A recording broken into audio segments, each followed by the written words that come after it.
শুধু শারীরিক চাহিদা মেটানোর জন্য, এর থেকে বেশি কিছু না। আর তুই অন্য একজনকে ভালোবাসিস, তাহলে আমাকে বিয়ে করলি কিসের জন্য? আমি কখনো কল্পনাও করতে পারিনি আপনি মানুষটা এত পশুর মতো আচরণ করবেন আমার সাথে। আহা সোনা গো আমার, তাতে কি হবে? আমার কিচ্ছু হবে না। আমার শুধু প্রয়োজন তোর শরীর, আর কিছু না। তুই কাকে ভালোবাসিস সেটা দেখার সময় আমার নেই। আমি জঘন্যতম মানুষ দেখেছি, কিন্তু আপনার মতো জঘন্যতম পশুর সমতুল্য মানুষ আমি কখনো দেখিনি। কারণ আপনাকে আমি এত করে বলতেছি, আমি পরিবারের চাপে পড়ে আপনাকে বিয়ে করেছি। আপনি আমার সরলতার সুযোগ নিয়ে আমাকে ভোগ করবেন? তোর এত কথা শোনার আমার সময় আছে বল? আমি তোকে বিয়ে করেছি কিসের জন্য? তোর কথা শোনার জন্য, নাকি আমার কথা তুই শুনবি? কোনটা? আমি কত দেখেছি যে ভালোবাসার মানুষকে পেতে অনেকেই সাহায্য করে। আপনি আমাকে একটু সাহায্য করবেন, তাহলেই তো হয়ে যায়। আপনি কেন এরকম করতেছেন আমার সাথে? আমি এত দয়ালু মনের মানুষ না। আর এখন কোনো কথা বলবি না। আর আমি যেটা করব, তোর ইচ্ছা হলে তুই আমাকে রেসপন্স করবি, না হলে নাই। প্লিজ, আমি যেটা করতে বলবো সেটাই করবি। আপনাকে হাত জোড় করে বলতেছি, আমি এর জন্য মোটেও প্রস্তুত না। আপনি আমাকে সময় দেন প্লিজ। আমি এটা সহ্য করতে পারবো না। সেটা তুই বিয়ের আগে কেন ভেবে দেখিসনি? বিয়ের পরে তো আমি এত নাটক দেখতে চাচ্ছি না। তোর নাটক তোর কাছে রেখে দে। আমার চাহিদা আমাকে মেটানোর জন্য তুই বাধা প্রদান করবি না। প্লিজ, আপনার হাতে পায়ে ধরি, আমি বলতেছি, আমাকে ছেড়ে দেন। আমি সত্যি অন্যজনকে মন থেকে ভালোবাসি। আপনাকে আমি কখনোই গ্রহণ করে নিতে পারবো না। তুই কি বলিস তাতে আমার কোনো কিচ্ছু যায় আসে না। তুই আমাকে ভালোবাসিস কি বাসিস না, আবার তুই কাকে ভালোবাসিস এটা আমার দেখার সময় নেই। আমার যেটা প্রয়োজন আমি সেটা এখন নিতে চাচ্ছি। আপনি একটু বোঝার চেষ্টা করেন আমাকে। প্লিজ ছেড়ে দেন। এরকম ভাবে আমাকে ব্যবহার করবেন না প্লিজ। আশিক প্রিয়াঙ্কার মুখ চেপে ধরলো হাত দিয়ে। প্রিয়াঙ্কা আর কোনো কথা বলতে পারলো না। প্রিয়াঙ্কা একদম অসহায়ের মতো আশিকের দিকে তাকিয়ে রইল। কিন্তু আশিক তো হায়নার মতো প্রিয়াঙ্কার ঠোঁটে নিজের ঠোঁট দুটো বসিয়ে দিল। প্রিয়াঙ্কা ছটফট করতে লাগলো, কিন্তু তাতে আশিকের কোনো কিছু যায় আসে না। আশিক হচ্ছে বড়লোক বাপের একমাত্র সন্তান। আশিক বিয়েটা করতে চায়নি, তার আব্বু আম্মু জোরাজুরিতে বিয়েটা করেছে সে। আর প্রিয়াঙ্কা প্রিয়াঙ্কা হচ্ছে মধ্যবিত্ত পরিবারের একটা সহজ সরল মেয়ে, আর একজনকে মনে প্রাণে ভালোবাসতো। তার নাম হচ্ছে মাহিন। প্রিয়াঙ্কা আর মাহিনের সম্পর্ক ছিল দীর্ঘ 2 বছরের। এ 2 বছরের মধ্যে মাহিন প্রিয়াঙ্কাকে একবারের জন্য স্পর্শ করেনি। তাদের ভালোবাসাটা ছিল পবিত্র। ভালোবাসা প্রিয়াঙ্কা কখনো মাহিনকে এভাবে হারিয়ে ফেলবে এটা আশা করেনি। প্রিয়াঙ্কার মনে হচ্ছে তার আজকের দুনিয়ার সবকিছু ওলটপালট হয়ে যাচ্ছে। সে কখনো কল্পনা করেনি যে সে মাহিনকে ছাড়া অন্য কারো হয়ে যাবে এক রাতের মধ্যেই। তারপর আশিক প্রিয়াঙ্কাকে ইচ্ছে মতো ব্যবহার করতে লাগলো। প্রিয়াঙ্কা বাধা দেওয়ার চেষ্টা করছে, কিন্তু আশিকের শক্তির সাথে তার শক্তি কিছুই না। তাই আশিকের সাথে কোনো শক্তিতেই পেরে উঠছে না প্রিয়াঙ্কা। শেষ পর্যন্ত অসহায় হয়ে আশিকের কাছে নিজেকে আত্মসমর্পণ করতে বাধ্য হলো। চোখ দিয়ে নোনা জল ছেড়ে দিল প্রিয়াঙ্কা।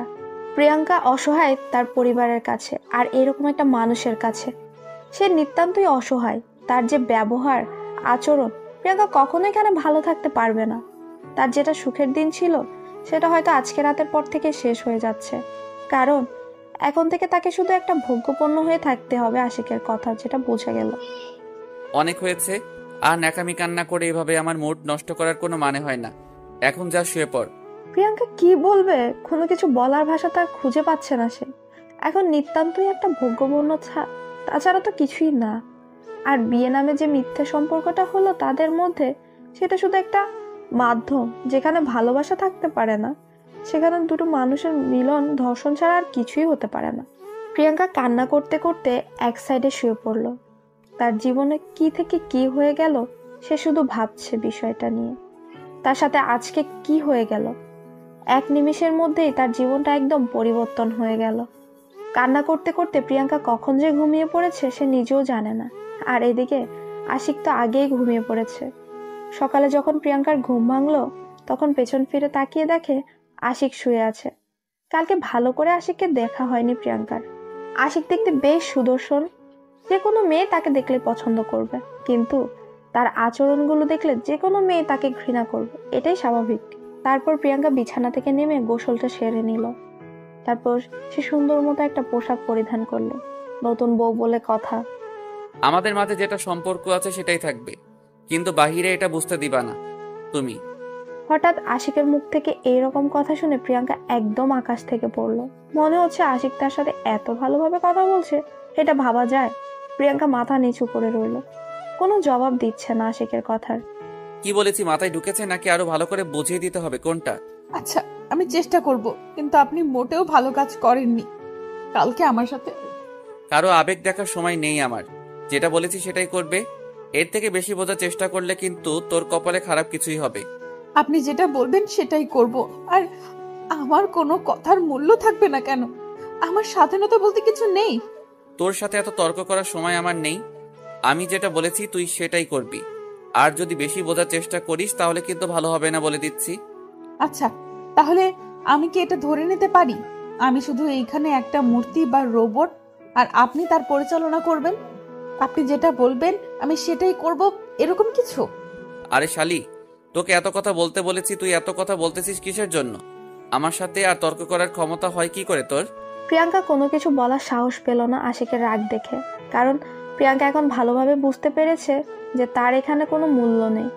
সে যেটা বলবে তাকে সেটাই মেনে চলতে হবে, তা না হলে যে তার কপালে সত্যিই দুঃখ আছে এখন আশিকের দিকে তাকালেই সেটা স্পষ্টভাবে বোঝা যাচ্ছে। প্রিয়াঙ্কা কোনো কিছু না বলে চুপচাপ মাথা নিচু করে সেখানে দাঁড়িয়ে রইল, আর সেটা দেখে আশিক কোনো পাত্তা না দিয়ে রুম থেকে বেরিয়ে চলে আসলো। প্রিয়াঙ্কা মনে মনে মাহিনের কথা চিন্তা করতে লাগলো। সে কি করছে? বিয়ের কথা কি শুনেছে? বিয়ের কথা শোনার পর তার কি অবস্থা হয়েছে সেটা ভাবতেই প্রিয়াঙ্কার অবস্থা আরো খারাপ হয়ে যাচ্ছে। তুই নতুন বউ এই বাসার, আর তুই এখনো এখানে দাঁড়িয়ে আছিস, বাইরে যাবি কে শুনি? আবার হঠাৎ করে আশিকের কণ্ঠ শুনতে পেয়ে প্রিয়াঙ্কা আঁতকে উঠল। আবার কি জানে কি হয়। প্রিয়াঙ্কা কোনো কিছু না বলে চুপচাপ মাথা নিচু করে আশিকের সামনে দিয়ে বাইরে চলে আসলো। আর আশিক সেটা দেখে প্রিয়াঙ্কার দিকে রাগী দৃষ্টিতে তাকিয়ে রইল, কারণ প্রিয়াঙ্কার মাথায় কাপড় দেওয়া নেই। এটা তোর বাপের বাড়ি না যে যেভাবে খুশি সেভাবে চলবি। এখন তোকে এই বাড়ির নিয়মে চলতে হবে। আমি একবারও বলিনি যে আমি আমার বাপের বাসায় আছি। আর আপনাদের বাসার নিয়ম আমাকে কি একবার আপনি বলেছেন যে আমি জানবো? আজব ব্যাপার। তুই এই বাড়ির পুত্রবধূর একমাত্র পুত্রবধূ। এখন তুই কাকে ভালোবাসিস সেটা তো দেখার সময় আমার নেই, কে কি ভাবতেছে সেটাও দেখার আমার সময় নেই। কিন্তু এখন তুই এই বাড়ির একমাত্র পুত্রবধূ, এটা মাথায় রাখবি। হিসাব করে চলাফেরা করবি, না হলে কিন্তু। আপনি আমার সাথে এরকম ব্যবহার করেন কেন সব সময়? বুঝি না। আমি তো আপনার সাথে কোনো ধরনের বাজে কথা বলি না বা বাজে ব্যবহার দেখাই না, তাহলে আপনি কেন আমাকে এইভাবে অপমান করেন? অপমানের দেখছস কি? মাত্র শুরু, আরো কত কি হবে। এখন তোর সাথে এত তর্ক করার আমার ইচ্ছা নেই। তুই বাইরে যা, আর যেটা বলেছি সেটা মাথায় রাখবি। প্রিয়াঙ্কা কোনো কথা না বলে চুপচাপ সবকিছু ঠিকঠাক করে নিয়ে নিচে নেমে আসলো। নিচে নেমে এসে দেখে আশিকের আম্মু বসে আছে। আশিকের আম্মু প্রিয়াঙ্কাকে দেখে তাড়াতাড়ি উঠে প্রিয়াঙ্কার কাছে চলে আসলো। তারপর পাড়া প্রতিবেশীদের সাথে প্রিয়াঙ্কার পরিচয় করিয়ে দিল। সবাই প্রিয়াঙ্কার গুণগান করে যে যার মতো করে চলে গেলেন। তারপর আশিকের আম্মু প্রিয়াঙ্কার সাথে করে নিয়ে এক জায়গায় বসে পড়লেন। প্রিয়াঙ্কার মনে হচ্ছে আশিকের আম্মুর ব্যবহার অনেক ভালো, কারণ তার কথাবার্তা তার আচরণে দেখেই বোঝা যাচ্ছে। কালকে তো অনেক ঝামেলা ছিল, যার জন্য তোমার সাথে ভালো মতো কথাই বলতে পারলাম না। অনেক ঝামেলাই ছিলাম, আত্মীয় স্বজন ছিল, সবার সাথে কথা বলতে হয়েছিল, তাই তোমাকে সময় দিতে পারিনি। এটা কোনো সমস্যা হলো? এটা স্বাভাবিক ব্যাপার। আপনি একটু ঝামেলায় থাকতে পারেন, বিয়ে বাড়ি বলে কথা। তুমি আমাকে আপনি করে সম্বোধন করতেছো কিসের জন্য? তুমি বলবা, আর আমাকে এখন থেকে আম্মু বলে সম্বোধন করবা। আচ্ছা, তাহলে সমস্যা নেই, আমি আম্মু বলে সম্বোধন করব। আর এখন তো আমাকে কিছু কাজ করতে হবে, রান্নাঘরটা দেখিয়ে দিন। তুমি এইসব কি আবোল তাবোল কথা বলতেছো? তুমি কিসের জন্য রান্না করতে যাবে? আর তুমি আজকে এবারে নতুন বউ। আরে আম্মু, নতুন বউ হয়েছি তো কি হয়েছে, সেই জন্য কি কাজ করব না? এটা কোনো কথা? আপনি আমাকে শুধু রান্নাঘরটা দেখিয়ে দেন, আমি সবার জন্য নাস্তা রেডি করতেছি। তুমি বললেই তো আর হবে না। তুমি এখন চুপচাপ বসো, আমার সাথে গল্প করো। সবাই কাজ করবে এখন। সকালের নাস্তা অলরেডি তৈরি করা শেষ হয়ে গিয়েছে, আর একটু পরেই তোমার বাসা থেকে লোকজন আসবে। আচ্ছা আম্মু, একটা কথা জিজ্ঞেস করি, যদি মনে কিছু না করেন তাহলে? আমি ভালো করেই জানি তুমি আমাকে কি জিজ্ঞাসা করতে চাচ্ছ। আমার ছেলের ব্যাপারে, তাই তো? আসলে হ্যাঁ, আপনার ছেলের ব্যাপারে আমার কিছু জানার ছিল, এরকম ব্যবহার করতেছে কিসের জন্য আমার সাথে, আমি বুঝলাম না। পরে ধীরে ধীরে সবকিছু জানতে পারবে। নতুন এসেছো, নতুন একটা পরিবেশ, তাই হয়তো তোমার কাছে কোনো কেমন লাগ। আচ্ছা তাহলে এখন আমি একটু রুমে যাচ্ছি। আমার কেমন জানি খারাপ লাগতেছে, বাইরে হঠাৎ করে নতুন পরিবেশে এসেছি। আচ্ছা তুমি তাহলে রুমে যাও, আমি একটু পরেই সবাইকে ডেকে নিচে নিয়ে আসব। তখন তুমি আমার সহ সবার সাথে গল্প করবে, তোমার ভালো লাগবে। প্রিয়াঙ্কা সেখানে কোনো প্রকার কথা বলল না। আর প্রিয়াঙ্কার মন কেমন যেন আনচান আনচান করছে মাহিনের জন্য। প্রিয়াঙ্কা শুধু মাহিনের কথাই ভাবছে, তার কোনো কিছুই ভালো লাগছে না। সবার সাথে কথা বলছে ঠিক আছে, কিন্তু তার মনের ভেতর কি চলছে সেটা শুধু সে নিজেই বুঝতে পারছে। প্রিয়াঙ্কার মনের অবস্থা প্রিয়াঙ্কা কাউকে বুঝতে দিচ্ছে না। সবার সাথে সুন্দর করে হাসি খুশি ভাবেই কথা বলার চেষ্টা করছে, কিন্তু তার মনের ভেতর তোলপাড় চলছে, সেটা একাই বুঝতে পারছে। প্রিয়াঙ্কা রুমে গিয়ে দেখে আশিক বিছানার উপর শুয়ে আছে আর ফোনে কার সাথে যেন কথা বলছে। প্রিয়াঙ্কা রুমে এসেছে দেখে আশিক হঠাৎ যে কিরকম একটা কাণ্ড করে বসলো সেটা প্রিয়াঙ্কার কল্পনার বাইরে ছিল। প্রিয়াঙ্কা কখনো কল্পনা করতে পারেনি হঠাৎ করে এইভাবে আক্রমণ করবে আশিক। প্লিজ এরকম করবেন না, আমি এটার জন্য মোটেও প্রস্তুত না, আপনি আমাকে ছেড়ে দেন। সেটা দেখার সময় আমার আছে নাকি? আমার যেটা প্রয়োজন আমি সেটা নিয়ে নেব। এখন তোর সেটা পছন্দ হলো কি হলো না, বা তোর ইচ্ছা থাকলেও কি থাকলো না, সেটা দেখার সময় আমার নেই। না, আপনি আমার সাথে এরকম করতে পারেন না, সব সময় জোর জবরদস্তি করতে পারেন না। আমারও একটা ইচ্ছা বলে কিছু আছে, স্বাধীনতা বলতে তো আমারও কিছু একটা আছে। তুই যখন থেকে আমাকে বিয়ে করেছিস তখন থেকে তোর স্বাধীনতা বলতে কিছু নেই, তোর ইচ্ছা বলতে কিছু নেই। আপনি যে এরকম একটা পশুর সমান মন নিয়ে চলাফেরা করেন আমি কখনো বুঝতে পারিনি। সেটা দেখার সময় আমার নেই। এখন চুপচাপ যেটা করতেছি করতে দে, না হলে কিন্তু ভালো হবে না। একটু যদি ডিস্টার্ব করিস তাহলে কিন্তু। প্রিয়াঙ্কা আর কোনো কথা বলার সুযোগ পেল না। আশিক তার ঠোঁট দুটো দিয়ে প্রিয়াঙ্কার ঠোঁট দুটো আঁকড়ে ধরল। প্রিয়াঙ্কা যতই নড়ানচড়া করছে আশিক ততই প্রিয়াঙ্কাকে কষ্ট দিচ্ছে।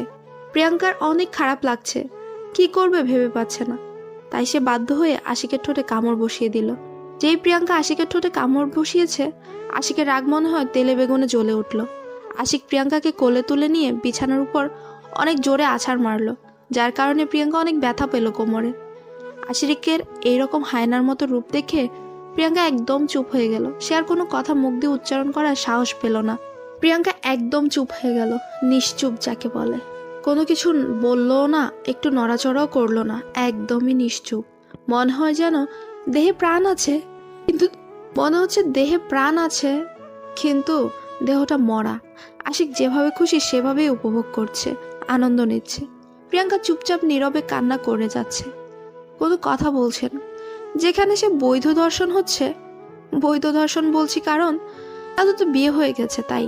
বেশ কিছুক্ষণ পর আশিক প্রিয়াঙ্কাকে ছেড়ে দিয়ে বালিশের উপর মাথা রেখে প্রিয়াঙ্কাকে বুকে টেনে নিল। সেটা দেখে প্রিয়াঙ্কা অবাক হয়ে ওর দিকে কিছুক্ষণ তাকিয়ে রইল, তারপর ঘৃণার দৃষ্টিতে তাকিয়ে রইল আশিকের দিকে কিছুক্ষণ।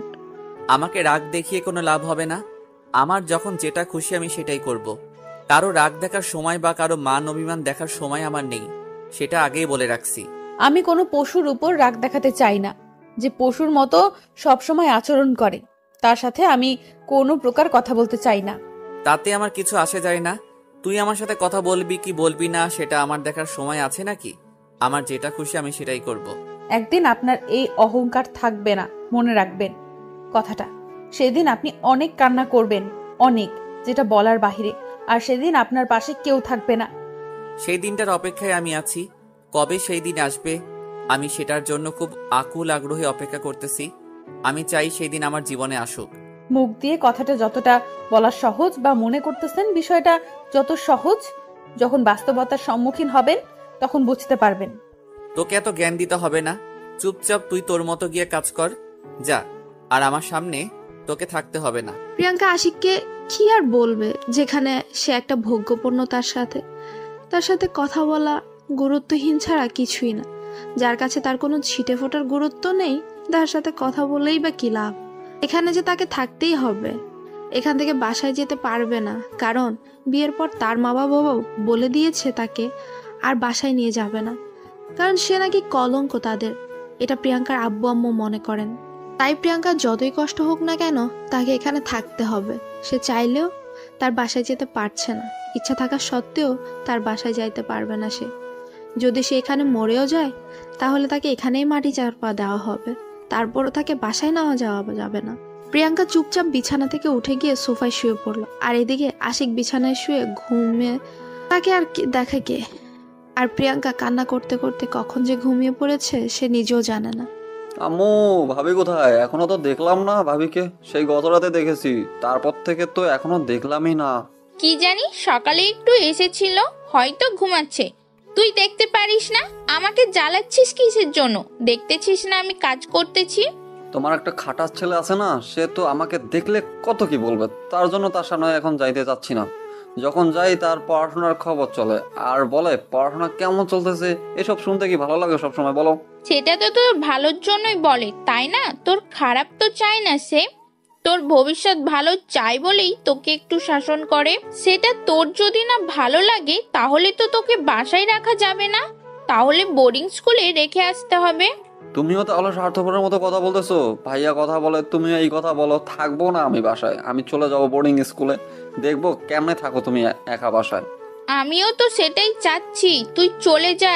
এখন আমার একটা মেয়ে নিয়ে এসেছি, বুঝতে পারছিস? তোর ভাবিকে আমি মেয়ে বানিয়ে নিয়েছি, তার সাথে গল্প করে থাকবো। তুই বোর্ডিং স্কুলে চলে যা, পড়াশোনা ভালো করে কর। বুঝতে পেরেছি, আমাকে কেউ ভালোবাসে না। দেখি নতুন যে মেহমান এসেছে সে কতটা আমাকে ভালোবাসে। সে যদি আমাকে একটু ভালো না বাসে তাহলে আমি সত্যি সত্যি চলে যাব, থাকবো না, অনেক দূরে চলে যাব। একটা কথা মাথায় রাখবি, সবসময় তার সাথে ভালো ব্যবহার করবি, ভালোভাবে কথা বলবি, একদম দুষ্টুমি করবি না তার সাথে, তাহলে কিন্তু আশিক পিটাবে। আমি তোমার ছেলেকে ভয় পাই নাকি? সে যদি আমার সাথে খারাপ ব্যবহার করেছে এরপর থেকে, তাহলে আমিও তার প্রতিবাদ করে দেখিয়ে দিব, দেখে নিও। আচ্ছা, সেটা পরে দেখা যাবে। এখন তুই আমার সাথে এত তর্ক করছিস, কি ব্যাপার? কি তোর কি কোনো কিছু লাগবে, নাকি এমনিতেই তর্ক করছিস? এখন কিচ্ছু লাগবে না, আমি শুধু আসলাম আমার সেই আধুনিক ভাবিটা কোথায় তার একটু চাঁদ মুখখানা দেখি। কালকে তো ভালোভাবে দেখতেই পাইনি ঘুমের জন্য। তাদের রুমে গিয়ে দেখতে পারিস, তার সাথে কথা বললে নিতে পারিস তো। আমি কিন্তু তোকে পরিচয় করিয়ে দেব না। নিজে থেকে যদি পরিচয় হতে পারিস তাহলে ভালো, আর না পারলে আমার কোনো কিছু করার নেই। আমি মাঝে মাঝে কনফিউজড হয়ে যাই, তুমি কি আসলে আমার মা নাকি অন্য কেউ? তুমি যেভাবে আমার সাথে মাঝে মাঝে আচরণ করো আমার অনেক হিংসা হয়। আমার ভাইয়ের সাথে আর তার সাথে কত ভালোভাবে আচরণ করো তুমি। ওরে হতচ্ছাড়া, এই বয়সে এই কথা মুখ দিয়ে বের হচ্ছে? না জানি বড় হলে আরো কত কথা বের হবে তোর মুখ থেকে। তুই এখন এখান থেকে চলে যা, আমার চোখের সামনে থেকে, আমার রাগ ওঠার আগেই। আচ্ছা, চলে যাচ্ছি, আর আসবো না তোমার সামনে। পরে আমাকে ডাকলে আসবো না, মনে রাখো আমার কথাটা, মাথায় রেখো। তুমি আমার চোখের সামনে থেকে না গেলে কিন্তু সত্যি সত্যি তোর পিটনে শুরু করিয়ে দেব। তুই এখন যা, তার সাথে পরিচয় হয়ে আয় আমার সাথে। তোর এত কথা কিসের? আচ্ছা, চলে যাচ্ছি। আর তোমার বকুনি না শুনি, আমার পড়াশোনা আছে। তোমার বকুনির সঙ্গে আমার পড়াশোনার মাথা থাকবে না, সবকিছু পেটে চলে যাবে তোমার জন্য। নীল আর সেখানে আর তার আম্মুর সাথে কোনো প্রকার তর্ক না করে চুপচাপ সেখান থেকে কেটে পড়লো। সে ভালো করেই জানে তার আম্মুকে যদি আরেকটু বেশি ডিস্টার্ব করে তাহলে তাকে এখন দৌড়ানি খাইতে হবে।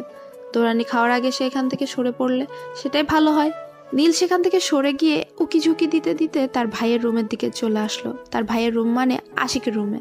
সে সহজেই প্রবেশ করতে পারে না, কারণ আশিক এতটাই রাগী যে তার রুমে কেউ সহজে প্রবেশ করতে চায় না।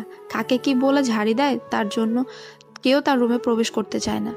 আর নীল একদম তার রুমে যায় না, কারণ গেলেই এক গাদা কথা শুনতে হয়। নীল সেখানে গিয়ে দেখে ভেতর থেকে রুমের দরজা লক করে দেওয়া। তাই নীল এখন কি করবে ভেবে পাচ্ছে না। দরজা কড়া নাড়বে নাকি এখান থেকে চলে যাবে। কিন্তু নীলের কেমন জানি মনটা মানছে না। তার কেন জানি তার নতুন ভাবির সাথে কথা বলতে ইচ্ছে করছে। নীল এক প্রকার ভয়ভীতি দূর করে দরজা কড়া নাড়তে লাগলো। হঠাৎ করে দরজা এতবার কড়া নাড়ার ফলে প্রিয়াঙ্কার ঘুমটা ভেঙে গেল। সে উঠে দরজাটা খুলে দিয়ে দেখে সামনে একটা পিচ্চি ছেলে দাঁড়িয়ে আছে আর ড্যাব ড্যাব করে প্রিয়াঙ্কাকে দিকে তাকিয়ে আছে। কি হলো বাবু, কি হয়েছে বলবে? এভাবে যে দরজায় কড়া নাড়তেছো, ব্যাপার কি, কোনো সমস্যা? আমার আবার কিসের সমস্যা থাকবে? এটা আমার বাড়ি, যেখানে খুশি সেখানে যাইতে পারি, আর কারো পারমিশন নেওয়ার প্রয়োজন হয় না। আচ্ছা, বুঝতে পারলাম আপনার বাড়ি যেখানে খুশি সেখানে যাইতে পারেন, কিন্তু দেখতে তো পারছেন ভেতর থেকে দরজা দেওয়া, তারপরও কেন আপনি আমাদের ডিস্টার্ব করতেছেন? এই মেয়ে, এত কথা বলো কিসের জন্য? সম্মান দিয়ে কথা বলো, রেসপেক্ট নেই, বুঝতে পারছো? আচ্ছা তাহলে এই ব্যাপার, আপনি আমার সম্বন্ধে কি হন যে আপনাকে আমি রেসপেক্ট দিয়ে বলবো? এখান থেকে ভাগেন বলতেছি। এত বড় সাহস, আমার মুখের উপর তর্ক! এই আপনি কে? আপনাকে আমার বাসায় প্রবেশ করতে অধিকার কে দিয়েছে শুনি? আমি এই বাড়ির মালিক, এখন থেকে এই বাড়িটা আমার। আর আপনি কে? আপনি এখানে কিসের জন্য? ভাইয়া, ও ভাইয়া, এই মেয়েটা কে রে? তোর রুমে কি করে? আমাকে দেখ কি সব বলতেছে, উল্টা পাল্টা কথাবার্তা, আর তুই এখনো পড়ে পড়ে ঘুমাচ্ছিস? ও আচ্ছা, তাহলে এই ব্যাপার, এখন বুঝতে পেরেছি মিস্টার। আপনাকে তাহলে, আপনি আমার দেবরজি। ভাইয়া যেমন তার ছোট ভাইও তেমন। কি বলতেছেন আপনি? ভাইয়া বিয়ে করলো কখন? আর আপনি কি বলতেছেন? আপনি ভাইয়ার বউ, মানে আমার ভাবি? আর তাহলে আমি জানি না এটা কেমনে সম্ভব। আপনি মিথ্যা বলতেছেন, এখন এখান থেকে বেরিয়ে যান। ও আচ্ছা, তাহলে এই ব্যাপার। তাহলে কালকে আমার কোলে কে ঘুমিয়ে এসেছিল জানি? ও তাহলে অন্য একজন হবে। আমি তাহলে ভুল দেখেছিলাম। ধুর, প্রাণটা আর করতে পারলাম না। শেষ পর্যন্ত চিনে নিয়েছেন তাহলে। আমি হচ্ছি এই বাড়ির ছোট মিয়া, আর আপনার একমাত্র দেবর। দেখতে তো ভারী মিষ্টি তুমি, কিন্তু এত দুষ্টুমি করো কিসের জন্য শুনি? আমি তো প্রথমে ভয় পেয়ে গিয়েছিলাম, পরে ভালোভাবে দেখে চিনতে পেরেছি। এটা তো কি দেখলেন? এখনো সবকিছুই বাকি। আর আপনার নাকি একটা ছোট্ট বোন আছে শুনেছি, তার নাম্বারটা কি দেওয়া যাবে? আচ্ছা এই ব্যাপার, তোমার বয়সটা যেন কত হবে? 10 থেকে 12, এর উপরে তো আর হবে না, তাই না? এই বয়সের কথা জিজ্ঞেস করতেছেন কিসের জন্য আমাকে? দেখে কি ছোট পিচ্ছি মনে হয়? আপনার তো সাহস কম না, আমার বয়স নিয়ে কটাক্ষ করতেছেন? আমি তোমার সাথে এত তর্ক করতে পারবো না। আমি তোমার ভাইয়াকে ঘুম থেকে জাগায় দিচ্ছি, তুমি তার সাথে তর্ক করো। আমার খেয়ে দিয়ে তো কাজ নেই, তোমার সাথে তর্ক করি। তারাও দেখাচ্ছি মজা তোমাকে। আচ্ছা থাক, লাগবে না, আমি চলে যাচ্ছি। আমার সাথে কাউকে কথা বলতে হবে না। আমি দুষ্টুমি করি, তার জন্য আমাকে কেউ ভালোবাসে না। আমি কারোর সাথে কথা বলবো না। আমি এ বাসায় থাকবো না, বোর্ডিং এ চলে যাব। আমি তোমাকে সেটা বলেছি? তুমি এই বয়সে তুমি আমার ছোট বোনের কথা জিজ্ঞেস করতেছো? ভেবে দেখো তুমি বড় হলে কি করবে। শুধু একটু দুষ্টুমি করতেছিলাম, আর আপনি সেটা সিরিয়াসলি নিয়ে নিয়েছেন। আমি কখনো কল্পনা করতে পারিনি আমি একটু দুষ্টুমি করতেছিলাম, তার জন্য এরকম করবেন আমার সাথে? আহা সোনা বাবু আমার, রাগ করে না। আমিও তোমার সাথে একটু দুষ্টুমি করলাম, তোমার জন্য খারাপ লাগতেছিল। হঠাৎ করে দুষ্টুমি করতেছি তার কারণে। তুমি যখন আমার সাথে হঠাৎ করে দুষ্টুমি করতেছিলে, আমারও খারাপ লাগতেছিল, তাই না? আচ্ছা তাহলে ঠিক আছে, আমি মেনে নিলাম এবারের মতো। এখন আমি চলে যাচ্ছি, একটু পর আবার এসে গল্প করব। এখন আমার খাটার বাড়িটা ঘুমাচ্ছে। এখন যদি বেশি কথা বলি, যদি ঘুম ভেঙে যায় তার আমার জন্য, তাহলে তো আমাকে কি কি বলবে। তুমিও তোমার ভাইকে এত ভয় পাও? তাহলে তোমাদের বাসায় কে তোমার ভাইকে ভয় পায় না সেটা আমাকে বলো তো। কারণ যাকে জিজ্ঞেস করতেছি সেই তোমার ভাইকে ভয় পায়, ব্যাপার কি? কই, আমি তো ভয় পাচ্ছি না, জাস্ট একটু ভয় পাই। আমি বেশি ভয় পাই না, সবাই তো অনেক ভয় পায়। আমি তো তাকে কত কি বলি। আচ্ছা তাহলে তুমি এখন আমার সাথে এখানে থাকো, দেখি তোমার ভাইয়া কি বলে। আমি আছি, আমার সামনে তোমার ভাই তোমাকে কিছু বলতে পারবে না। তুমি আমার সাথে থাকো, আমার সাথে গল্প করো। সেটা তো কোনো ব্যাপার না, কিন্তু যখন ভাইয়া তোমাকে পিটানি শুরু করে দিবে, তখন তো আমি ভাইয়াকে মানা করবো বা দমিয়ে রাখতে পারবো না। আমার জন্য তুমি অযথা পিটানি খাইতে যাইবা কিসের জন্য? আমি তার থেকে চলে যাই, যখন ভাইয়া বাসায় থাকবে না তখন গল্প করব। এত ভয় পাওয়ার কিছু নেই, আমি আছি তো। আমাকে তোমার কি মনে হয়? আমি আছি তো, আমার জন্য তুমি থাকতে পারবে না? আচ্ছা তাহলে চলো ভিতরে যাই। এভাবে বাইরে কথা বলা কি ঠিক? আমরা ভিতরে বসে গল্প করি। তোমার কিছু গল্প বলো যেগুলো শুনে আমার মজা লাগবে। প্রিয়াঙ্কা আর নীল দুজনেই রুমের ভেতর প্রবেশ করলো। রুমের ভেতর প্রবেশ করে দেখে আশিক এখনো ঘুমিয়ে আছে। তাই নীল বেশি জোরে কথা বলছে না, আস্তে আস্তে কথা বলছে। নীলের অবস্থা দেখে প্রিয়াঙ্কা মনে মনে কিছুক্ষণ হেসে নিল, কারণ প্রকাশ করলে তো নীল আবার মন খারাপ করবে, ছোট ছেলে। প্রিয়াঙ্কা নীলের সাথে কথা বলছে আর ঘরের যাবতীয় জিনিসগুলো গুছিয়ে রাখছে। সে এলোমেলো যে জিনিসগুলো আছে সেগুলো গুছিয়ে রাখছে সুন্দর করে। আর এদিকে নীলের সাথে গল্প করছে। নীলে অনেক মজা পাচ্ছে প্রিয়াঙ্কার সাথে এইভাবে কথা বলে, কারণ নীলের সাথে তেমন ভাবে কেউ ভালো করে কথা বলে না।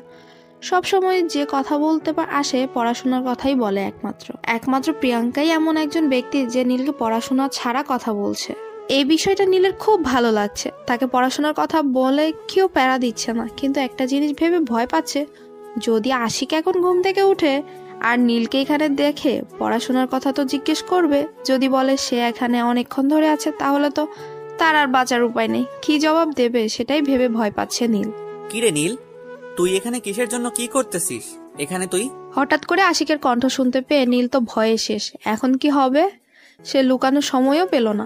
হঠাৎ করে এরকম কথা শুনে আশিকের মুখ থেকে নীল থমকে দাঁড়িয়ে গেল। আর প্রিয়াঙ্কা একটু ভয় পেয়ে সেখানেই দাঁড়িয়ে গেল, কোনো কাজ করা বাদ দিয়ে। নীল ঘুরে আশিকের দিকে তাকিয়ে রইল চুপচাপ, কোনো কথা বলছে না। প্রিয়াঙ্কা শুধু আশিকের দিকে ড্যাব ড্যাব করে তাকিয়ে আছে, কিছু বলছে না। কি হলো, কথা বলতেছিস না কিসের জন্য? আর তুই আমার রুমে কিসের জন্য, কি করিস এখানে?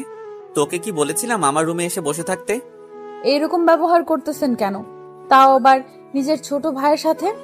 আমার সাথে না হয় খুব খারাপ ব্যবহার করেন, আমি সেটা মেনে নিই, কিন্তু নিজের ছোট ভাইয়ের সাথে এরকম ব্যবহার করে কেউ? তুমি ওর হয়ে একদম ওকালতি করবে না এখানে, বুঝছো? আমি যেটা বলতেছি আমার ছোট ভাইকে বলেছি, তোমাকে বলতেছি না। তাই তুমি সেখানে চুপ করে দাঁড়িয়ে থাকো। আমি নীলকে এখানে নিয়ে এসেছি আর গল্প করতেছি আমি তার সাথে। নীল এই রুমে আসতে চাইনি, আমি তাকে নিয়ে এসেছি। কোনো সমস্যা তোমার? আর তুমি কি কথা বলছিলে মনে করে দেখো। আচ্ছা, তাহলে সেটা মেনে চলার জন্য তোমাকে ধন্যবাদ।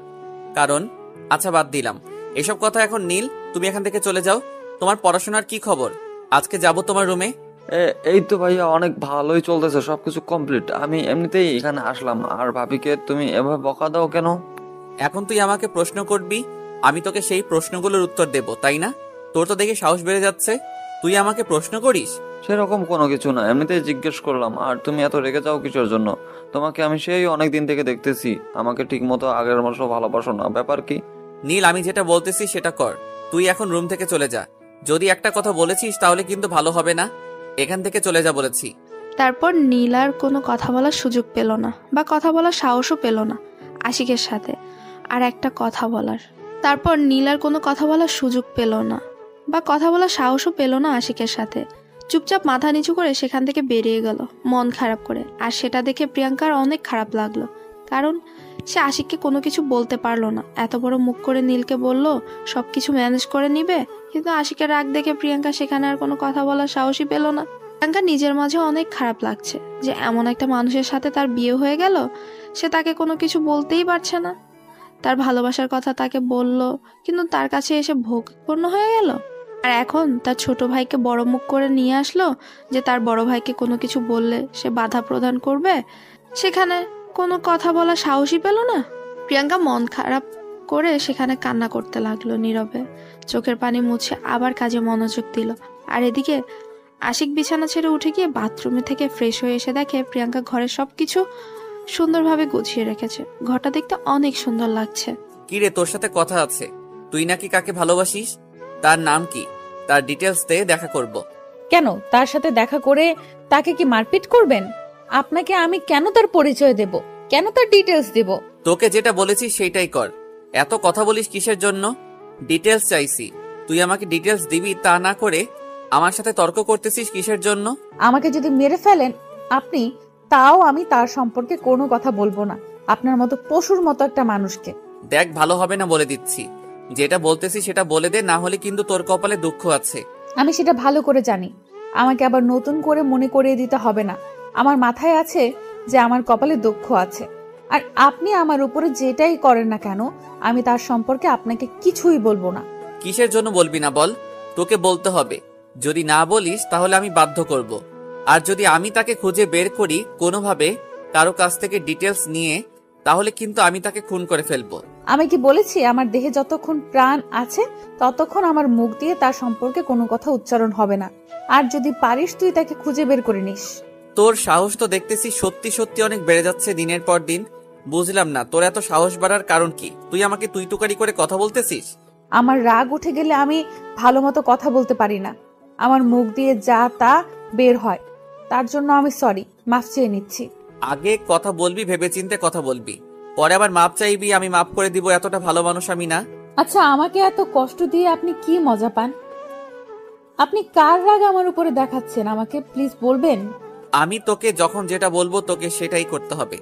যদি বাহিরে কিছু করিস বা আমার কথা না শুনিস, তাহলে সত্যি সত্যি তোর যে কি করব আমি নিজেও জানি না।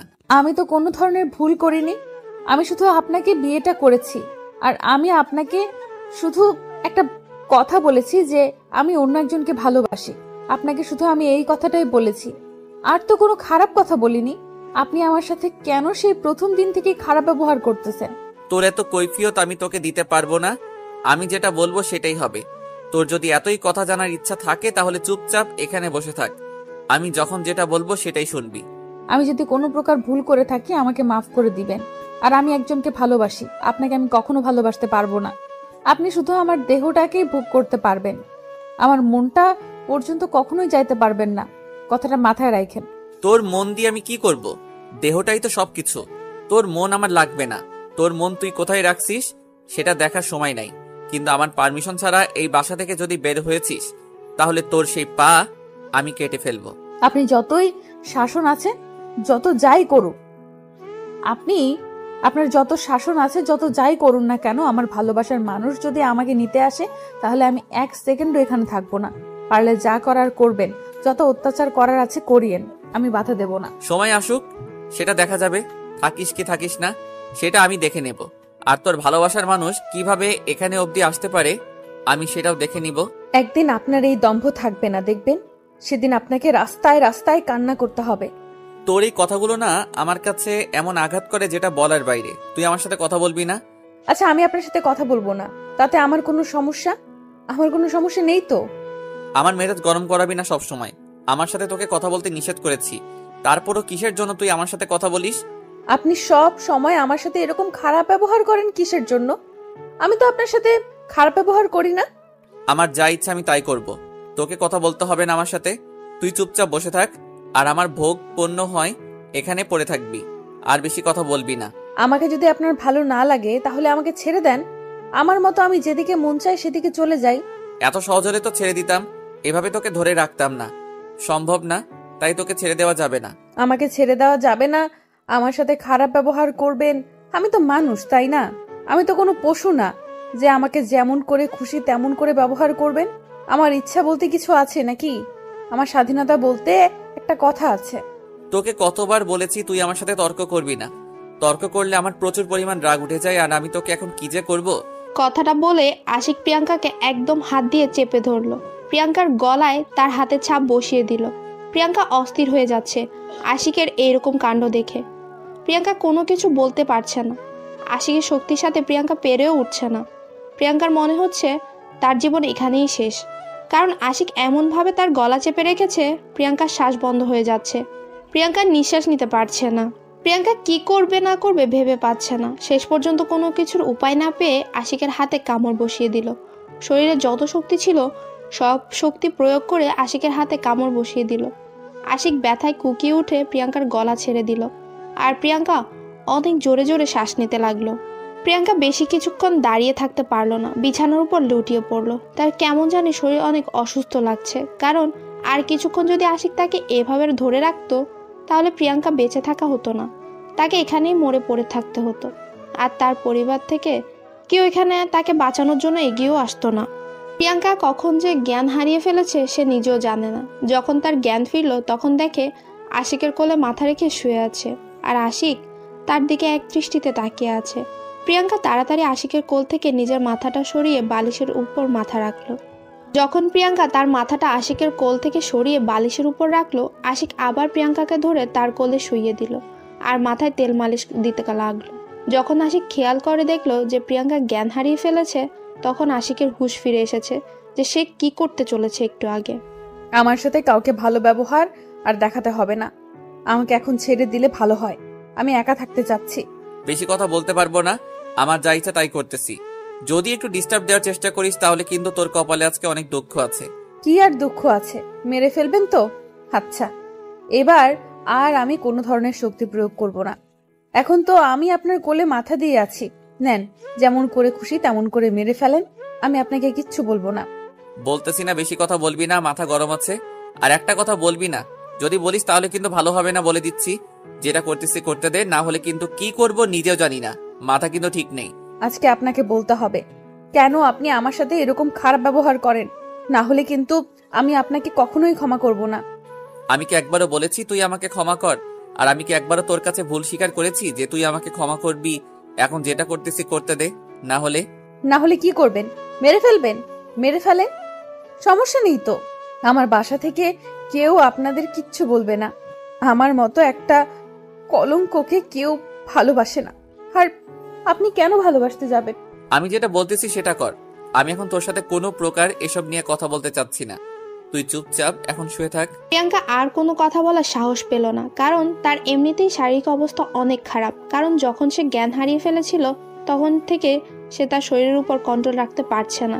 যখন তার জ্ঞান ফিরে এসেছে তখন থেকে সে কেন যেন দুর্বল হয়ে যাচ্ছে।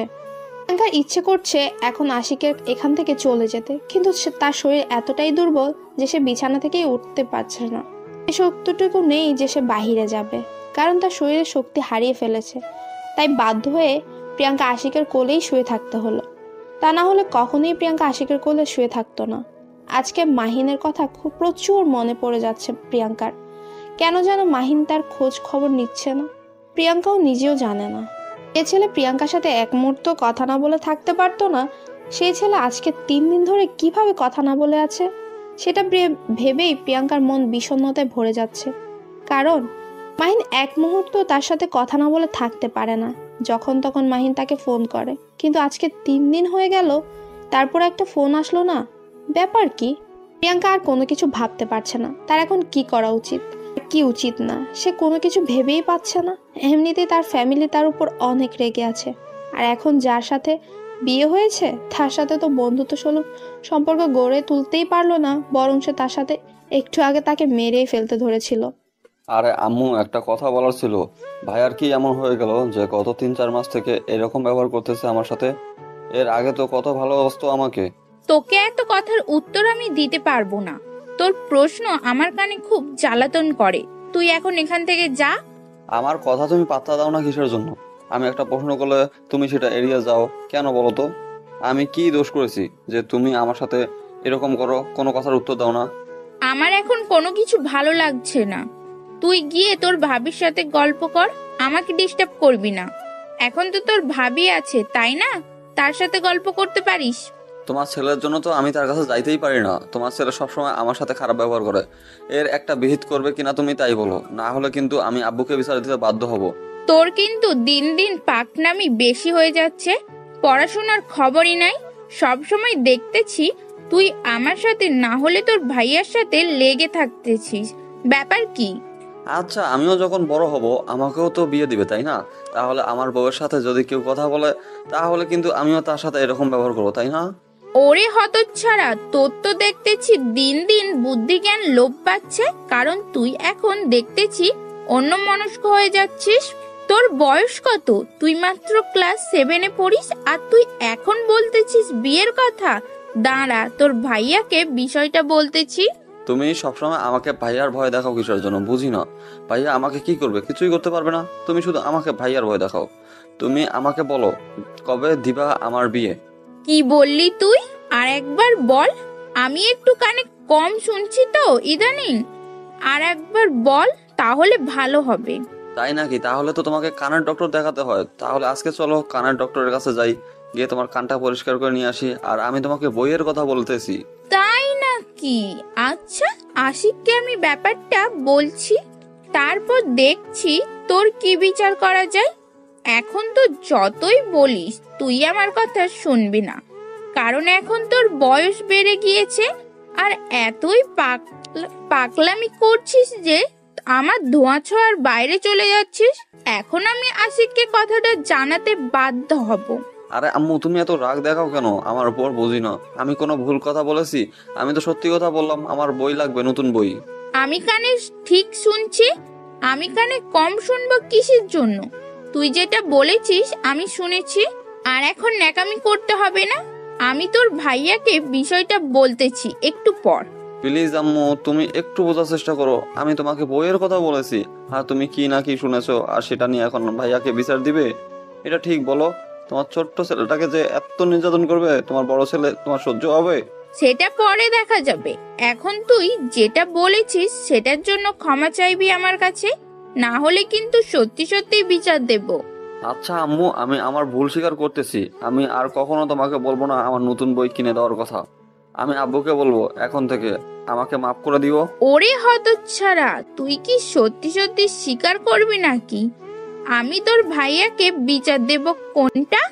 যদি আশিকের কাছে বিচার যায় তাহলে তোর অবস্থা কি হবে তুই ভেবে দেখ। আচ্ছা আম্মু, আমি ভুল স্বীকার করে নিচ্ছি, প্লিজ তুমি আমাকে মাফ করে দাও। এখন আমি ভাবির কাছে যাচ্ছি, দেখি তোমার খাটার ছেলেটা এখনো রুমে আছে নাকি ভাবি একা। ভাবি একা থাকলে তো সেই রকম একটা গল্প হবে। নীল তার আম্মুকে কথাটা বলে নীল সেখান থেকে চলে আসলো। ধীরে ধীরে আবার তার ভাইয়ার রুমের দিকে এগোতে লাগলো। তার ভেতরে ভয় লাগছে, কিন্তু সাহস জুগিয়ে যাচ্ছে। তার মনে হচ্ছে এই সময় তার ভাইয়া বাসায় থাকে না, বাইরে গিয়ে আড্ডা দেয়। আজকে হয়তো চলে গিয়েছে, তখন যা ব্যবহার করলো, এখন তো রুমে থাকার কথা না। নীল কোনো কিছু না ভেবে তাড়াতাড়ি রুমের কাছে চলে আসলো আর দরজা খোলা পেয়ে ভিতরে প্রবেশ করে নিল। ভিতরে প্রবেশ করে দেখে আশিক প্রিয়াঙ্কাকে কোলে তুলে রেখেছে আর প্রিয়াঙ্কা সেখানে শুয়ে আছে। হঠাৎ করে আশিক নীলকে দেখে একটু অস্থির বোধ করলো। যতই হোক না কেন, ছোট ভাইয়ের সামনে তো আর এইসব কাণ্ড কারখানা করা যাবে না। কিছু বলতেও পারলো না। নীল তাড়াতাড়ি সেখান থেকে বেরিয়ে আসলো আর আশিক প্রিয়াঙ্কার দিকে একটু তাকিয়ে দেখলো যে প্রিয়াঙ্কার চোখ বন্ধ করে শুয়ে আছে। আশিক একটা দীর্ঘ নিঃশ্বাস নিল, কারণ আজকে একটা বড় দুর্ঘটনা থেকে বেঁচে গেল। প্রিয়াঙ্কা, এই প্রিয়াঙ্কা, ওঠো, এখন তোমাকে গোসল করতে হবে, তোমার শরীর ঘেমে যাচ্ছে। এত দরদ দেখাতে হবে না, আর আমার সাথে এত ভালোভাবে কথা বলতে হবে না, বোঝেন নাই? দেখো, আমার মাথা গরম করাবে না সব সময়। যেটা বলতেছি সেটা করলে সমস্যা কি তোমার?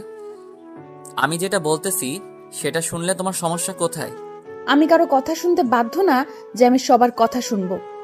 আমি কখন বললাম যে তুমি সবার কথা শুনবে? তুমি আমার কথা শুনলে তাতেই চলবে। আর এত কথা বলো কিসের জন্য বেশি? এমনিতেই শরীর খারাপ, তার উপর এত কথা বলতেছো কিসের জন্য আমার সাথে?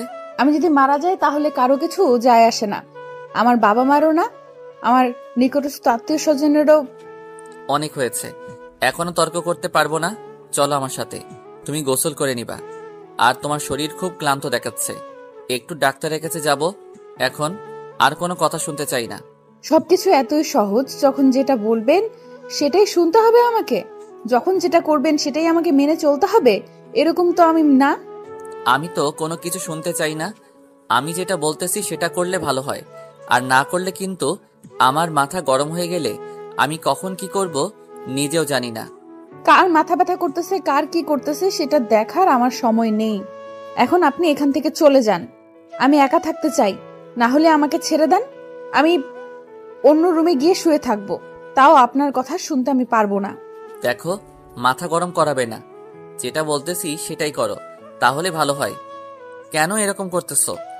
কেন তর্ক করতেছো আমার সাথে বুঝতেছি না।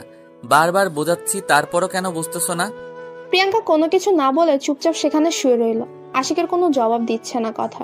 আশিক বারবার প্রিয়াঙ্কাকে জোর করছে গোসল করার জন্য, কিন্তু প্রিয়াঙ্কা একদম কোনো কথা বলছে না, চুপ হয়ে সেখানেই শুয়ে আছে। প্রিয়াঙ্কা বারবার আশিকের কাছ থেকে চলে যেতে চাচ্ছে, কিন্তু আশিক শক্ত করে প্রিয়াঙ্কাকে ধরে আছে, যার কারণে প্রিয়াঙ্কা সরে যেতে পারছে না। তাই প্রিয়াঙ্কা বাধ্য হয়ে সেখানেই শুয়ে রইল। আর কোনো কিছু করার নেই তার, সে কি করবে? তার তো শক্তি নেই, এখন শরীরে শক্তি দেখিয়ে সেখান থেকে সরে যাবে। প্রিয়াঙ্কার এইরকম কাণ্ড দেখে আশিক এখন একটু বুঝতে পারছে যে প্রিয়াঙ্কার সাথে আশিক কত কি করেছে। সে বিয়ের দিন থেকে আজকে পর্যন্ত তার সাথে কতই না অত্যাচার করেছে সে। প্রিয়াঙ্কার তো এখানে কোনো দোষ ছিল না, যার দোষ ছিল সেটা তো আর আশিকের মধ্যে ছিল না। আশিক তো প্রিয়াঙ্কাকে মেনে নিতে পারেনি, কিন্তু প্রিয়াঙ্কাও তো আশিককে মেনে নিতে পারেনি। দুজনেরই সমান সমান ছিল, কিন্তু প্রিয়াঙ্কার সাথে যেটা করেছে সেটা অন্যায় করেছে আশিক। প্রিয়াঙ্কা অন্যজনকে ভালোবাসে সেটা আশিক জানা সত্ত্বেও তার সাথে অত্যাচার করেছে, তাকে শারীরিক নির্যাতন করেছে, তাকে কত কি করেছে, মানসিকভাবে টর্চার করেছে। আশিক এখন কেন জানি নিজের ভুলটা বুঝতে পারছে। প্রিয়াঙ্কাকে যতই কষ্ট দিচ্ছে, প্রিয়াঙ্কা সবকিছু মুখ বুঝে সহ্য করে নিচ্ছে, কাউকে বিচারও দিচ্ছে না, কাউকে কোনো কিছু বলছে না, বাসায় ফোন করেও বলছে না। একদম নিজের ভেতরে সবকিছু নিয়ন্ত্রণ করে চলছে, বাইরে কোনো কাজ করছে না। অন্য কেউ হলে হয়তো এতক্ষণে তাকে ছেড়ে চলে যেত। এতক্ষণে কিন্তু আশিক প্রিয়াঙ্কাকে যে এত অত্যাচার করলো, কিন্তু প্রিয়াঙ্কা তো একবারও মুখ ফুটে আশিকের প্রতিবাদ করলো না, শুধু তার কারণটা জানতে চেয়েছিল, আর মাঝে মাঝে একটু হালকা পাতলা রাগ দেখিয়েছিল, তার থেকে আর একটা বেশি কথা বলেনি প্রিয়াঙ্কা। আশিক বুঝতে পারছে না যে কি করবে। আশিক মনে মনে ঠিক করলো এখন প্রিয়াঙ্কার কাছ থেকে তাকে ক্ষমা চেয়ে নিতে হবে, কারণ তার সাথে যে কাজগুলো করেছে সেগুলো আশিক যখন বুঝতে পারছে যে সে কাজগুলো করেছে সেগুলো সবই অন্যায় করেছে প্রিয়াঙ্কার সাথে, কেন এরকম করতেছে এখন বুঝতে পারছে আশিক। একটু আগে যদি ঘটনাটা একটু ব্যতিক্রম হয়ে যেত তাহলে তো এখানে কত কি হয়ে যেতে পারতো। এখনো তো একজনের জীবন চলে যেতে পারতো। কেন সে এরকম করতেছে? কেন সে নিজের মেন্টালিটিটা ঠিক করতে পারছে না? সেটা তো তার নিজের ব্যর্থতা। সেটা কেন প্রিয়াঙ্কার উপর চাপিয়ে দিচ্ছে সে বারবার? আশিক মনে মনে ভাবতে ভাবতে একদম নিঃশেষ হয়ে গেল। কি করতেছে সে? দেখো, তুমি যদি এখন আমার কথা না শোনো, সত্যি কিন্তু আমি কি করব নিজেও জানি না। আমার কথা শোনো, তাহলে তোমার জন্য ভালো হবে। তোমার যা ইচ্ছা তাই করো, আমি তোমার কথা শুনবো না। এটা আমি শেষবারের মতো বলতেছি, আমাকে আর ডিস্টার্ব করবে না। দেখো, এরকম জেদ ধরে থাকবে না। তাড়াতাড়ি গোসল করে ফ্রেশ হয়ে নাও। ডাক্তারের কাছে যাব, সেখান থেকে সোজা তোমাদের বাসায় যাব। ওখানে 2 দিন থাকবো, তারপর বাসায় আসবো। আমার এখানে বিয়ে হয়েছে, আমাকে এখানে থাকতে বলেছে আমার বাবা মা। আমি সেখানে মরে গেলেও যাব না। এখন আর আপনি আমাকে এইভাবে জোর জবরদস্তি করবেন না, আমার ভালো লাগতেছে না। কেন? আমার কথা শুনলে সমস্যা কোথায়? এমন করতেছো কিসের জন্য বুঝতেছি না। আমার কথা শোনো তুমি। আর তুমি কেন জেদ ধরে আছো নিজের উপর, বা আমার উপর কেন জেদ করে আছো? কেন আপনি আমাকে এইভাবে অত্যাচার করতেছেন বলেন তো? তার থেকে একবার মেরে ফেলুন তো। এত কষ্ট শুনতে আমার ভালো লাগে না। একটু আগেই তো মেরে ফেলতে ধরেছিলেন, এখন আবার জীবিত রেখে এত কথা বলতেছেন, ব্যাপার কি? তার থেকে একেবারে মেরে ফেলুন, ঝামেলা শেষ। আমি বলেছি এখন আমার কথা শোনো। এখন যদি তুমি গোসল না করো তাহলে আরো অসুস্থ হয়ে যাবে। আর ডক্টরের কাছে না গেলে তো কখনো সুস্থ হবে না, তোমাকে দেখে বোঝা যাচ্ছে। আমি মারা গেলে তো কারো কিচ্ছু আসবে যাবে না, তাহলে আমাকে নিয়ে এত টেনশন করার কি আছে বুঝতেছি না। এত আলগা পিরিত দেখাতে হবে না। বুঝতে পেরেছি, কথায় কোনো পাত্তা পাবো না তোমার সাথে। আমি যতই কথা বলবো তুমি সেগুলো কাটিয়ে যাবে বা আমার কথাগুলো এড়িয়ে যাবে। এখন আমাকে কাজ করিয়ে দেখিয়ে দিতে হবে, তা না হলে কোনো কিছু করা সম্ভব না তোমার সাথে। আশিক আর প্রিয়াঙ্কার সাথে কোনো কথা বলল না। আশিক প্রিয়াঙ্কাকে কোলে তুলে নিল, তারপর বাথরুম নিয়ে চলে আসলো। আর প্রিয়াঙ্কা সেটা দেখে একদম অবাক হয়ে যাচ্ছে। আশিক তার সাথে এরকম করছে কিসের জন্য? প্রিয়াঙ্কা বুঝতে পারছে না। প্রিয়াঙ্কার তো প্রচুর রাগ হচ্ছে আশিকের উপর, কিন্তু কোনো কিছু বলতেও পারছে না। তার ক্ষমতা নেই আর কোনো কিছু বলার।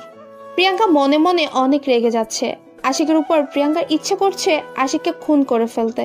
তার সাথে কত অত্যাচার করেছে সে। একটা সুস্থ সবল মানুষ ছিল, তাকে একদম অসুস্থ বানিয়ে ফেলেছে। এখন যে সে নিজের খোঁজ খবর পাচ্ছে না, নিজের শরীর অবস্থা বুঝতে পারছে না, তার কি যে অবস্থা হয়েছে। শরীর ভীষণ দুর্বল। আশিক প্রিয়াঙ্কাকে সেখানে ধরে দাঁড় করিয়ে দিল, তারপর শাওয়ারের পানি ছেড়ে দিল। শাওয়ারের পানি ঠান্ডা ঠান্ডার দিন, তাই একটু বেশি ঠান্ডা হয়ে আছে পানিগুলো। প্রিয়াঙ্কার গায়ে পানি পড়তে প্রিয়াঙ্কার গায়ে কাটা দিয়ে উঠলো। প্রিয়াঙ্কা নিজের অজান্তেই আশিককে অনেক শক্ত করে জড়িয়ে ধরলো ঠান্ডার কারণে, যাতে করে তার শরীরে একটু উষ্ণতা হয়, তার শরীরটা একটু গরম হয়ে যায়। কিন্তু আশিক প্রিয়াঙ্কাকে তার বুক থেকে সরিয়ে শাওয়ারের পানির নিচে দাঁড় করিয়ে রাখলো, যাতে করে তার গোসলটা ভালো করে হয়। কারণ প্রিয়াঙ্কার শরীর অনেক গরম আর শরীরটা অনেকটাই ঘেমে গিয়েছে। প্রিয়াঙ্কা যত তাড়াতাড়ি সম্ভব তার সারা শরীর ভালোভাবে ভিজিয়ে নিল। তাড়াতাড়ি গোসল করতে হবে, তাকে প্রচুর ঠান্ডা লাগছে। কেন জানি আশিক প্রিয়াঙ্কাকে এক মুহূর্তের জন্য একা ছেড়ে দিচ্ছে না। যদি ছেড়ে দেয় আর যদি পড়ে যায় তাহলে তো নিশ্চয়ই একটা ক্ষতি হয়ে যাবে। আজকে আশিকের ভুলের জন্যই প্রিয়াঙ্কার এই অবস্থা। আশিক প্রিয়াঙ্কাকে ভালোভাবে ধরে রেখেছে সযত্নে, যাতে করে প্রিয়াঙ্কার আর কোনো ক্ষতি না হয়। সে তো একটা মানুষ, পশু তো না, রোবটও না। তাকে যতই অত্যাচার করা হোক না কেন, কেন যে কষ্ট পাবে না? সে তো মানুষ, তারও তো কষ্ট হয়। হয়েছে অনেক, আমার ঠান্ডা লাগতেছে, এখন আমাকে বাইরে নিয়ে চলুন। আমি তো মানুষ, রোবট না যে যতক্ষণ খুশি ততক্ষণ ভিজিয়ে রাখবেন আমাকে পানিতে। আরেকটু ভালোভাবে গোসল করো, না হলে তো পরে আবার সমস্যা হবে। তার জন্য ভালোভাবে শরীরটা পরিষ্কার করতে হবে তোমার। হয়েছে, এখন আমাকে ছেড়ে দেন, আমি বাইরে যাব, আমার প্রচুর ঠান্ডা লাগতেছে। আর আপনি এরকম জোর করতেছেন কিসের জন্য? আমি তো গোসল করলাম, তাহলে আমাকে এভাবে জোর করে এখানে রাখার কি আছে? নিয়ে যাচ্ছি তো, এত রাগ দেখাচ্ছ কিসের জন্য? আমি তো বাহিরে নিয়ে যাচ্ছি, তাই না? তুমি বলেছো, আমি শাওয়ারটা বন্ধ করে দিয়েছি না? তারপর এইভাবে চিল্লাও কিসের জন্য? আপনার এই ভালো স্বভাবটা কেন জানি আমি সহ্য করতে পারছি না। আপনার এই ভালো হওয়ার ন্যাকামিটা আমার সঙ্গে করবেন না প্লিজ, দয়া করে। দেখো, এভাবে কথা বলবে না। আমি কিন্তু তোমার ভালোর জন্য এরকম করতেছি। রাগ তুলাবা না সব সময়। ভালোভাবে কথা বলতেছি, ভালো ব্যবহার করতেছি, সহ্য হচ্ছে না তাই না? না, সহ্য হচ্ছে না, আমার কোনো কিছু সহ্য হচ্ছে না। আপনি আমার সাথে এরকম ভালো ব্যবহার করবেন না। আপনি যেটা আসল ব্যবহার, আপনার যেটা আসল ব্যবহার সেই রূপ আমাকে দেখাবেন। ন্যাকামি করতে আসবেন না, ন্যাকামি করতে হবে না আমার সাথে। আচ্ছা, আমি তো অনেক নেকামি করি, আমি অনেক খারাপ। আমি কথা দিচ্ছি, তোমার ভালোবাসার মানুষকে তোমার কাছে ফিরিয়ে এনে দিব। তুমি তার ডিটেলসগুলো আমাকে দাও, আমি তার কাছে তোমাকে দিয়ে দেব, সমস্যা নেই। এত ন্যাকামি করতে হবে না, বোঝেন নাই? আমাকে এভাবে দয়া দেখাতে হবে না। আর আমার সাথে যত খুশি যত পারেন অত্যাচার করতে থাকেন, যাতে করে আমি তাড়াতাড়ি মরে যাই।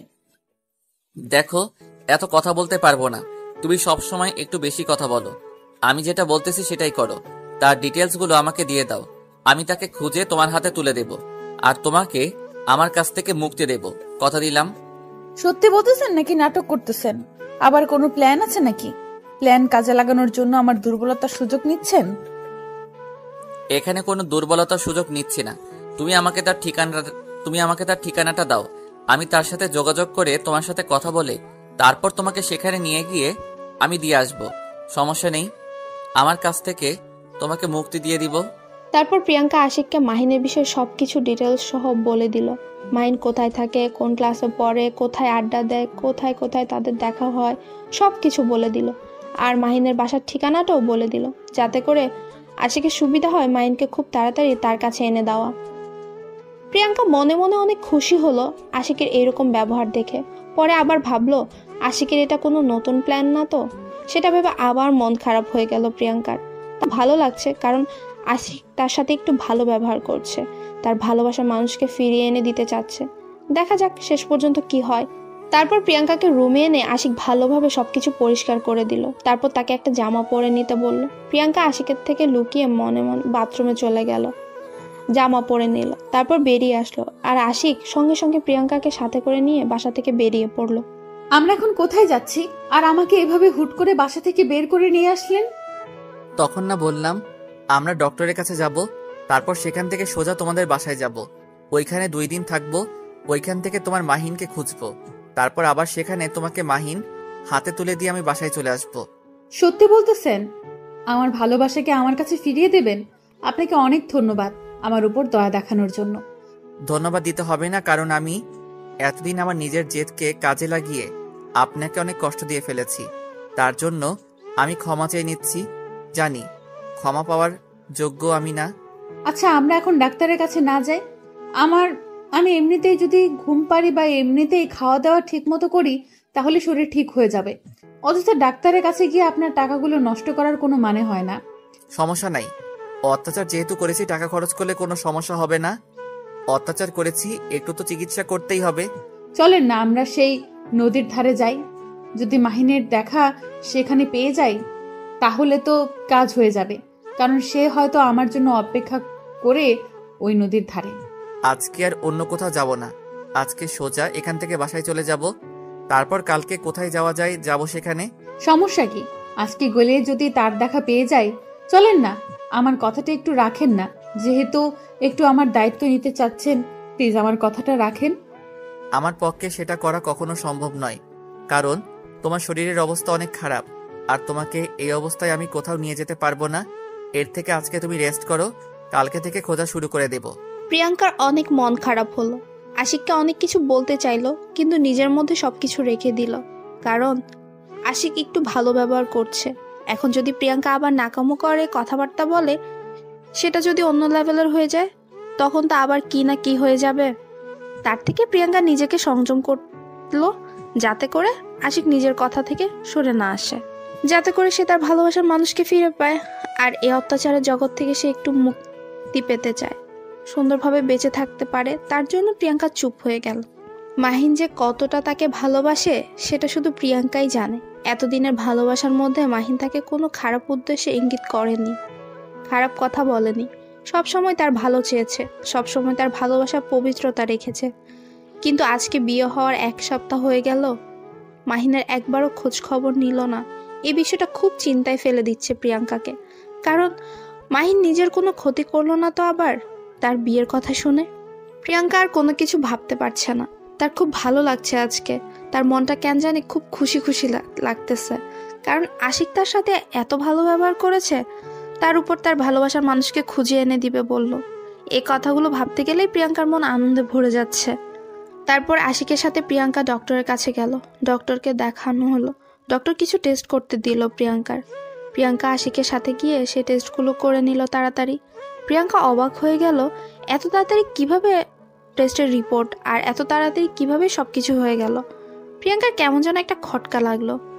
এখানে আশিক আসলো মাত্র আর তাকে দেখে সব কিছু তাড়াতাড়ি হয়ে গেল, এটা কিভাবে সম্ভব?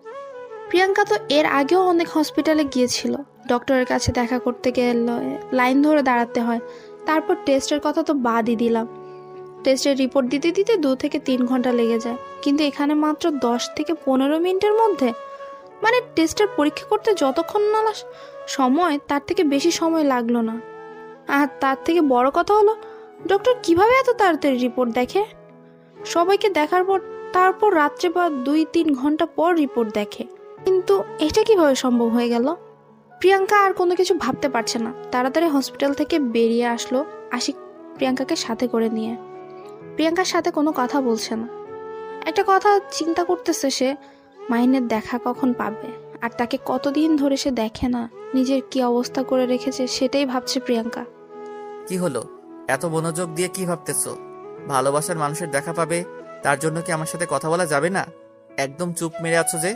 কোথায় চুপ মেরে আছি? আমি তো সেই থেকেই বকবক করলাম, আর বেশি বকবক করলে মাথাটা কেমন জানি ব্যথা করে, তার জন্য চুপ করে আছি। এখন একটু রেস্ট নিতেছি। আচ্ছা, তাহলে এই ব্যাপার। তখন ডক্টরের কাছে বললে না কেন? তারা ওষুধ লিখে দিত, খাইলে তো আর এই সমস্যাটা হতো না। তখন না মনে করে দিয়ে এখন আবার বলতেছো এসব কথা? ব্যাপার না, ঠিক হয়ে যাবে। এটা কোনো সমস্যা হলো? এমনিতেই ঠিক হয়ে যাবে। ঘুম হয়নি তো এই কয়দিনে, তার কারণে এরকম সমস্যা হচ্ছে। সব আমার দোষ, তাই না? আমি যদি এরকম না করতাম তাহলে আজকে আপনার কোনো সমস্যা হতো না। এটা কি শুরু করেছেন বলেন তো? একবার আপনি, একবার তুমি, একবার তুই, যে কোনো একটা ধরে থাকেন। এখন থেকে একটাই ধরে থাকবো, সেটা হচ্ছে আপনি। কারণ এখন থেকে এটার পরিবর্তন করার অধিকার আমার নাই। কে বলেছে নাই? কেন নাই? কিসের জন্য নেই? আপনি যেহেতু আমাকে চেনেন, বা আপনার এখন বউ আমি, তাহলে তুমি বা তুই করেই বলতে পারেন, সমস্যা নেই। আপনার যেটা খুশি আপনি ধরে থাকবেন কিসের জন্য? ভালো জিনিসের কদর আমরা করতে পারি না, তাই আমিও হয়তো ভালো জিনিসের কদর করতে পারলাম না। তার জন্য এখন থেকে আপনি ঠিক করে রাখছি। কি বলবেন আপনি? আপনার কোনো কথা আমি বুঝতে পারতেছি না। এতক্ষণ তো আপনার কথা মানে গুলো বুঝতে পারলাম, এখন কেন জানি আমার মাথার উপর দিয়ে যাচ্ছে। আপনাকে কোনো কিছু বুঝতে হবে না। এখন চলেন আপনার বাসায় যাব, তারপর সেখানে গিয়ে রেস্ট করব। আমারও খুব ক্লান্ত লাগতেছে কেন জানি। আচ্ছা তাহলে চলেন এখান থেকে। তো আমাদের বাসা অনেক দূর, জার্নি করতে হবে। কে বলেছে অনেক দূর? আমরা এখন বাইকে যাব, সমস্যা নেই। উঠো, বা অটো বা সিএনজিতে যাব না, খুব তাড়াতাড়ি পৌঁছে যাব। এখন আমরা বাইক কই পাইবো? আসার সময় তো সিএনজি করেই আসলাম, এখানে এখন বাইক কোথায় পাবো আমরা? সেটা নিয়ে তোমাকে এত টেনশন করতে হবে না, সেই টেনশনটা আমার, আমি ম্যানেজ করে রেখেছি। এখন চলো, তাড়াতাড়ি সামনে রাখা আছে আমাদের জন্য বাইক। প্রিয়াঙ্কা আর কোনো কথা বললো না, চুপচাপ আশিকের সাথে সামনে এগিয়ে যেতে লাগলো। সামনে গিয়ে দেখে সত্যি একটা বাইক রাখা আছে, সেখানে একটা ছেলে দাঁড়িয়ে আছে। ছেলেটা আশিকের হাতে বাইকের চাবিটা দিয়ে একটা ট্যাক্সি করে সেখান থেকে চলে গেল। আশিক বাইকে উঠে পড়লো আর প্রিয়াঙ্কাকে উঠতে বলল। প্রিয়াঙ্কা আশিককে ধরে বাইকে উঠে বসে পড়ল, আর আশিক সঙ্গে সঙ্গে অনেক স্পিডে বাইক চালানো শুরু করে দিল। প্রিয়াঙ্কা প্রথমে ভেবেছিল আশিক হয়তো ভালো মতো ড্রাইভ করতে পারে না, কিন্তু আশিকের ড্রাইভ দেখে প্রিয়াঙ্কা অবাক হয়ে গেল। আশিকের ড্রাইভিংটা প্রিয়াঙ্কা অনেক এনজয় করলো, কারণ এত সুন্দরভাবে ড্রাইভিং করছে আর এত স্পিডে গাড়ি চালিয়েছে, নিখুঁতভাবে, একদম একজন রাইডারের মতো। প্রিয়াঙ্কা তো আসলে জানতো না যে আশিক আগে কি করছিল বা এখন কি করে, কিছুই না। আশিকের সাথে প্রিয়াঙ্কা আজকে 1 সপ্তাহ যাবৎ আছে, কিন্তু আশিকের সম্পর্কে সে এখন পর্যন্ত কিছুই জানে না। আশিক কি করে, আশিকের পেশা কি, আশিক কি কাজ করে, শুধু প্রিয়াঙ্কা জানে আশিকের আব্বু বিদেশ থাকে, সেখান থেকে টাকা পাঠায়, সে টাকায় মনে হয় আশিক চলাচল করে। কিন্তু প্রিয়াঙ্কা তো আর এটা জানে না যে আশিক কত বড় বিজনেসম্যান আর কত সফল একজন ব্যক্তি, কিন্তু তার কিছু সমস্যার কারণে তার আজকে এই অবস্থা। সেখানে যে ডাক্তারের কাছে গিয়েছিল সেটা ছিল আশিকের বেস্ট ফ্রেন্ড, একসাথে পড়াশোনা করেছে ছোট্টবেলা থেকেই। আশিকও ডাক্তারি পড়েছে, কিন্তু ডাক্তারি না করে সে এখন ব্যবসা করে। কিছুক্ষণ পর আশিক প্রিয়াঙ্কার বাসার সামনে গিয়ে পৌঁছে গেল। খুব অল্প সময়, 30 মিনিট লেগেছিল। যেখানে 1 ঘন্টার রাস্তা, সেখানে 30 মিনিটের মধ্যেই এসে পৌঁছে গেল। আশিক এসে প্রিয়াঙ্কাকে বাইক থেকে নামিয়ে দিয়ে আবার বাইকটা একটা সাইড করে রেখে দিল। তারপর প্রিয়াঙ্কার হাত ধরে প্রিয়াঙ্কাদের বাসায় প্রবেশ করলো আশিক। বাসার ভেতরে প্রবেশ করে দেখে গেটম্যান বাইরে দাঁড়িয়ে আছে আর বাসার ভেতরে নাকি কেউ নেই। গেটম্যানের কাছ থেকে জানতে পারলো। তার কাছ থেকে চাবিটা নিয়ে নিল প্রিয়াঙ্কা, তারপর ভেতরে চলে আসলো। আচ্ছা, আমরা যে এখানে আসব সেটা কি আমার আব্বু আম্মু জানে না, নাকি তাদের জানানো হয়নি? আমি আসলাম তাদেরকে সারপ্রাইজ দিতে, কিন্তু উল্টো তো আমি নিজেই সারপ্রাইজড হয়ে গেলাম। কেউ বাসায় নেই, এখন কি হবে? কি আর হবে, আমার রুমে চলেন, আমি আপনাকে রুমটা দেখিয়ে দিচ্ছি। আর আমি দেখি আব্বু আম্মুর সাথে ফোনে কথা বলি, কতক্ষণ লাগবে বাসায় আসতে তাদের। অযথা তাদেরকে টেনশনে নিয়ে লাভ আছে? তার থেকে তারা যে কাজে গেছে কাজটা শেষ করে আসুক, আমরা এখন রেস্ট করি। এটা কেমনে হয়? আপনি জামাই মানুষ, নতুন এসেছেন শ্বশুরবাড়ি, আর আপনার খাতিরদারি করবে না? এটা কেমনে হয়? আপনি এখানে শুয়ে থাকেন, আমি আপনার জন্য নাস্তা নিয়ে আসতেছি। এত দরদ দেখাতে হবে না। নিজের শরীরের খোঁজ পায় না, সে নাকি আমার জন্য নাস্তা করতে যাবে? কে বলেছে শরীরের খোঁজ পায় না? এখন আমি ঠিক আছি, এখন আমি আপনার জন্য নাস্তা করে নিয়ে আসতে পারবো। আমার উপর বিশ্বাস রাখেন, আমি নিয়ে আসতেছি। এটা না করে এই নেন আমার মোবাইল। আপনার সেই ভালোবাসার মানুষকে একটু ফোন দেন। আপনার সিম থেকে ফোন দিলে হয়তো না ধরতে না পারে অভিমান করে, তাই আমার আননোন সিম থেকে ফোন করেন আর কথা বলেন। কালকে কোথায় যাব, আমরা গিয়ে তার দেখা পাবো। যেহেতু আমার উপর অভিমান করে আছে, এখন যদি ফোন করি আর দেখা করার কথা বলি তাহলে নিশ্চয়ই আসবে না। তার থেকে সে যেখানে সেখানে থাকে, আমি সব জায়গা চিনি। আমরা কালকে সেখানে সেখানে যাব।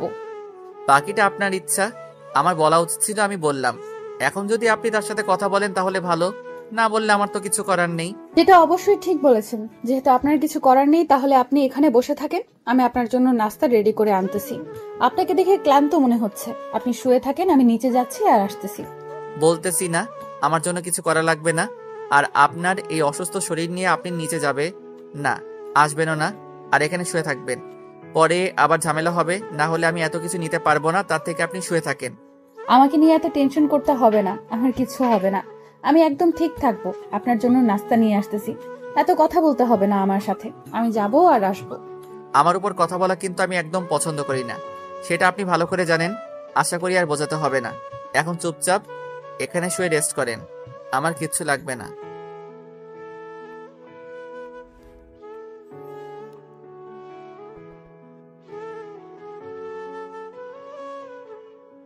এটা কি করে হতে পারে? প্রথমবার শ্বশুর বাড়ি এসেছেন আর কিছু না খেয়ে এভাবে বসে থাকবেন আর আমি সেটা মেনে নেব? তারপরও আমার সাথে তর্ক করতেছেন কিসের জন্য? বলতেছি না আমার কিচ্ছু লাগবে না, আপনি রেস্ট করেন, আপনার শরীর দুর্বল। তারপরও কথা বলতেছেন কিসের জন্য? আচ্ছা, কাউকে এত বেশি জোর করা উচিত না। এত বার করে বলছি, সে যখন খাবে না তাহলে আমার আর কি করার? আমিও আর গেলাম না। আমি প্রথম থেকে বলেছি আমার কিচ্ছু লাগবে না, আপনার শরীর দুর্বল, আপনি রেস্ট করেন। সেটা না শুনে আমার সাথে এসব কথা বলতেছেন কিসের জন্য? বুঝতেছি না তো আপনার কথা বলার এত ইচ্ছা। আমি শুধু আমার পরিবারের সম্মান রক্ষার্থের জন্য আপনাকে আমি নাস্তা করাতে চাইলাম। আপনি যদি খাবেন না তাহলে আর অযথা আমি কষ্ট করে করব কিসের জন্য? এবার কিন্তু সত্যি আমার রাগ উঠে যাচ্ছে, আর একবার যদি এটা নিয়ে কোনো কথা হয়েছে তাহলে কিন্তু ভালো হবে না। আপনাকে আমি রেস্ট করতে বলেছি আর আপনি অযথা কথা বলা শুরু করে দিয়েছেন। আশিকের কথা শুনে প্রিয়াঙ্কা আর কোনো কথা বলতে পারলো না। আশিকের প্রচুর রাগ উঠে গেছে। প্রিয়াঙ্কাকে বারবার বলছে রেস্ট করার কথা, আর প্রিয়াঙ্কা বারবার তাকে অযথা কথা বলে যাচ্ছে। তার জন্য আশিকের প্রচন্ড রাগ উঠে যাচ্ছে। আশিকের এমনিতে অনেক রাগ, তার উপর প্রিয়াঙ্কার এরকম কথা বলতেছে। আশিকের রাগ তো উঠারই কথা, আশিকের রাগ আরো বেশি বেড়ে যাচ্ছে। তার উপর যদি প্রিয়াঙ্কা এরকম কথা বলতে থাকে কেমনটা লাগে? আশিকের অনেক খারাপ লাগতেছে, কিন্তু সেটা বাইরে প্রকাশ করছে না। আশিকের মনের ভেতর অনেক যন্ত্রণা, সেটা কারোর সাথে শেয়ার করে না। তার যত যন্ত্রণা আছে নিজের মধ্যেই রেখে দেয়, কাউকে বলে বেড়ায় না যে তার ভেতরে অনেক যন্ত্রণা আছে। আশিকের এর আগে কখনো এরকম হয়নি, কারণ এর আগে অনেক বান্ধবী ছিল বা একটা প্রেমিকাও ছিল, তাকে যখন বিদায় দিয়েছে এতটা খারাপ লাগেনি। কিন্তু প্রিয়াঙ্কাকে বিদায় দিতে গিয়ে আশিকের প্রচন্ড খারাপ লাগতেছে। তার মন চাচ্ছে প্রিয়াঙ্কাকে তার সাথেই রেখে দিতে, কিন্তু প্রিয়াঙ্কা তো তাকে ভালোবাসবে না, কোনো দিনও বাসবে না, কারণ তার মনে তো অন্য একজন আগে থেকেই দখল করে নিয়েছে। তাহলে সেখানে আশিকের জায়গা কিভাবে দিবে সে? আশিকের যন্ত্রণাগুলো নিজের মাঝে নীরবে রেখে দিল। আর প্রিয়াঙ্কার হাসি খুশি মুখ দেখে আশিকের খুব ভালো লাগছে, কারণ সে এখন প্রিয়াঙ্কার সাথে খারাপ আচরণ করছে না, ভালো ব্যবহার করছে। আর প্রিয়াঙ্কা কত সহজেই তাকে ক্ষমা করে দিল। সে সবকিছু মেনে নিয়েছে। এত সুন্দর সে, আর তার এত সুন্দর আচরণ, তার এত সুন্দর ব্যবহার যে কাউকে আকৃষ্ট করতেই পারে। আশিক তার থেকে ব্যতিক্রম না, তাকেও আকৃষ্ট করেছে। কিন্তু আশিক তো তার কোনো মূল্য দিতে পারেনি, বরং সে আবার অন্য একজনকে ভালোবাসা। সেখানে আশিক কাটা হয়ে আছে, সেই কাটা হয়ে আশিক থাকতে চায় না। তাই আশিক প্রিয়াঙ্কার জীবন থেকে সরে যেতে চাচ্ছে। কথাগুলো ভাবতে ভাবতে আশিক প্রিয়াঙ্কার দিকে একটু তাকালো। তাকিয়ে দেখে প্রিয়াঙ্কা শুয়ে পড়েছে। কি মিষ্টি লাগছে দেখতে। আশিকের ইচ্ছে করছে প্রিয়াঙ্কাকে একটু ছুঁয়ে দেখতে, কিন্তু সে অধিকার থেকে সে বঞ্চিত। তাকে স্পর্শ করার ক্ষমতা তার নেই। এতদিন তাকে জোর করে যেসব করেছে, এখন তো সেটা বুঝতে পেরেছে আশিক। তাই কোনোভাবে সম্ভব না প্রিয়াঙ্কার গায়ে স্পর্শ করা। আমি একটু বাইরে যাচ্ছি, একটু পর আসবো। আমার এখানে একটু কাজ আছে। আমি যেখানে যাচ্ছি সেখান থেকে এসে আপনার সাথে গল্প করব। এখন এখানে আপনার কিসের কাজ থাকতে পারে? এটা তো আপনার নতুন একটা পরিবেশ, আর আপনি এখানে তেমন কিছুই চেনেন না। তাহলে কি করে আপনার কাজ এখানে থাকতে পারে? আমি এখানে নতুন না, আমি এই এলাকার অলিগলি সবকিছুই চিনি। তাই আমাকে নিয়ে কোনো টেনশন করতে হবে না। আমি বাইরে যাব আর আসবো। সেটা কিভাবে হতে পারে? আমি তো আর আপনাকে বাইরে পাঠিয়ে দিয়ে টেনশনে থাকতে পারবো না। আপনি আসবেন নাকি ওই দিক দিয়ে চলে যাবেন, আমি তো কোনো ভরসাই পাই না আপনার। আমি যাকে যেটা কথা দেই সেটা অক্ষরে অক্ষরে পালন করার সর্বদা চেষ্টা করি। আর আমি আপনাকে যেটা কথা দিয়েছি সেটা রাখবো ইনশাল্লাহ। আচ্ছা, তাড়াতাড়ি চলে আসবেন। আমি কিন্তু বেশিক্ষণ আপনার জন্য এখানে অপেক্ষা করতে পারবো না। আর যদি না আসেন তাহলে কিন্তু। হ্যাঁ, তো অবিশ্বাস করার কিছু নেই। আমি চলে আসবো তাড়াতাড়ি, কোনো সমস্যা নেই। আমি যাব আর আসবো, সর্বোচ্চ 1 ঘন্টা সময় লাগবে। 1 ঘন্টা সময় লাগবে? আর আপনি বলতেছেন যাবেন আর আসবেন? এটা কোনো কথা? 1 ঘন্টার ভেতরে তো আব্বু আম্মু চলে আসবে। তাহলে তো ভালোই হবে, এসে তাদের সাথে আমি গল্প করতে পারবো। আর আপনি এখন একটু রেস্ট করেন, এখান থেকে কোথাও যাবেন না, নিজের রুমে শুয়ে থাকেন। আমি 1 ঘন্টা পর আসবো। আমার কেমন জানি টেনশন হচ্ছে আপনাকে নিয়ে এখন থেকেই। কারণ আপনি যাবেন আসবেন কি নাকি না, কোথায় যাচ্ছেন, আপনি তো এখানে নতুন কাউকে চেনেন না। আমি তো বললাম আমি এখানে সবকিছুই চিনি, আমাকে নিয়ে অযথা টেনশন করতে হবে না। আমি একটা কথা বলি, আমি আপনার সাথে যাই, তাহলে তো কোনো সমস্যা হবে না। আমি যদি আপনার সাথে যাই তাহলে তো কোনো সমস্যা হওয়ার কথা না, তাই না? আমি যাই সাথে। আপনি কেন বোঝার চেষ্টা করতেছেন না? কেন এত অবিশ্বাস করতেছেন আমাকে? আমি যাব আর এই আসবো। বিশ্বাসের কথা এখানে বলতেছি না, বলতেছি যে আপনাকে কি পাওয়া যাবে নাকি আপনি সেখান থেকে চলে যাবেন, সেটার বিশ্বাস পাচ্ছি না আমি। আচ্ছা, এই নেন আমার ফোন, আমার ফোনে গেমস খেলেন। আমি যাব আর আসবো, আমার ফোনের প্রয়োজন হবে না। আমি শুধু এক জায়গায় যাব, সেখান থেকে বেশিক্ষণ সময় নেব না, তাড়াতাড়ি চলে আসবো। তাহলে ফোন একদম আনলক করে আমাকে দিতে হবে। আমার যখন যেখানে খুশি আমি সেখানে যেতে পারি, না হলে কিন্তু আমার মেজাজ গরম হয়ে গেলে ফোনটা ভেঙে ফেলতে পারি। আছে, সমস্যা নেই, আমি ফোন একদম আনলক করে দিচ্ছি। আপনি ফোনে গেমস খেলেন, আর আমি যাব আর আসবো, বেশি সময় নেব না। আপনি গেমস খেলা শেষ না করতেই আমি চলে আসবো। তারপর আশিক তার ফোনের যেখানে যেখানে পাসওয়ার্ড দেওয়া ছিল সবকিছু একদম আনলক করে দিয়ে চলে গেল বাসা থেকে। প্রিয়াঙ্কা একটু ফ্রি ফায়ার ভালো খেলতে পারে, সে আগে খেলেছিল। মাহিন সেও গেমে এসেছিল, মাহিনের সাথে যেন সবসময় কানেক্ট থাকতে পারে, তার জন্য প্রিয়াঙ্কাও খেলতো। আর আশিকের ফোন হাতে নিয়ে দেখে যে ফ্রি ফায়ার আছে, তাই সে অন্য কোনো গেমসের দিকে মনোযোগ না দিয়ে ফ্রি ফায়ারে ঢুকে পড়লো। প্রিয়াঙ্কা প্রথমে নিজের আইডি ওপেন না করে আশিকের আইডি দিয়ে প্রবেশ করলো। আশিকের আইডি কানেকশন, তারপর ব্যান্ডেল, তারপর কত কি আছে, লেভেল কত, এসব চেক করার জন্য আশিকের আইডিতে প্রবেশ করে প্রথমে দেখলো যে একটা নুবের মতো ক্যারেক্টার সামনে এনে রেখেছে। প্রিয়াঙ্কা ভাবলো হয়তো বেশি দিন খেলে না, নতুন করে শুরু করেছে। কিন্তু যখন তার প্রোফাইল ক্লিক করলো তখন প্রিয়াঙ্কার কপালে চোখ উঠে গেল। সিজন 3 এর প্লেয়ার আইডি লেভেল 74। সেটা দেখে প্রিয়াঙ্কা খুব তাড়াতাড়ি কালেকশন চেক করা শুরু করে দিল। কালেকশন দেখে প্রিয়াঙ্কার তো মাথাই নষ্ট হয়ে গেল। হিপ বান্ডেল সহ সব বান্ডেল আছে, সিজন 3 থেকে যে বান্ডেলগুলো ছিল সব আছে। প্রিয়াঙ্কা কোনো কিছু না ভেবে গেমে ঢুকে পড়লো, কারণ প্রিয়াঙ্কা অন্য কোনো গেম খেলে না, যা টুকটাক খেলে রেক্স ম্যাচ খেলে, তাছাড়া খেলে না। গেম খেলতে খেলতে হঠাৎ করে প্রিয়াঙ্কার মনে পড়ে গেল তার গ্যালারি প্লাস তার পার্সোনালিটি একটু চেক করা উচিত। তার এরকম হওয়ার পেছনে তো নিশ্চয়ই একটা কারণ আছে। একটা মানুষ এত সহজে এত রাগী বদমেজাজি খারাপ হয় না, তার পেছনে একটা কারণ থাকবে। সেটা যদি এইখানে চেক করে কোনো কিছু পাওয়া যায়। এইসব ভেবে তারপর প্রিয়াঙ্কা আশিকের সবকিছু চেক করা শুরু করে দিল একটা কিছু খুঁজে পাওয়ার জন্য। প্রিয়াঙ্কা এত ঘাটাঘাটি করতেছে, কোনো কিছুই খুঁজে পাচ্ছে না সে। সবকিছু একদম ফ্রেশ, শুধু আশিকের কিছু পিক, আশিকের ফ্রেন্ডদের সাথে কিছু পিক, তাছাড়া গ্যালারিতে আর কোনো কিছু নাই। আর ভিডিও, শুধু কিছু গান রয়েছে।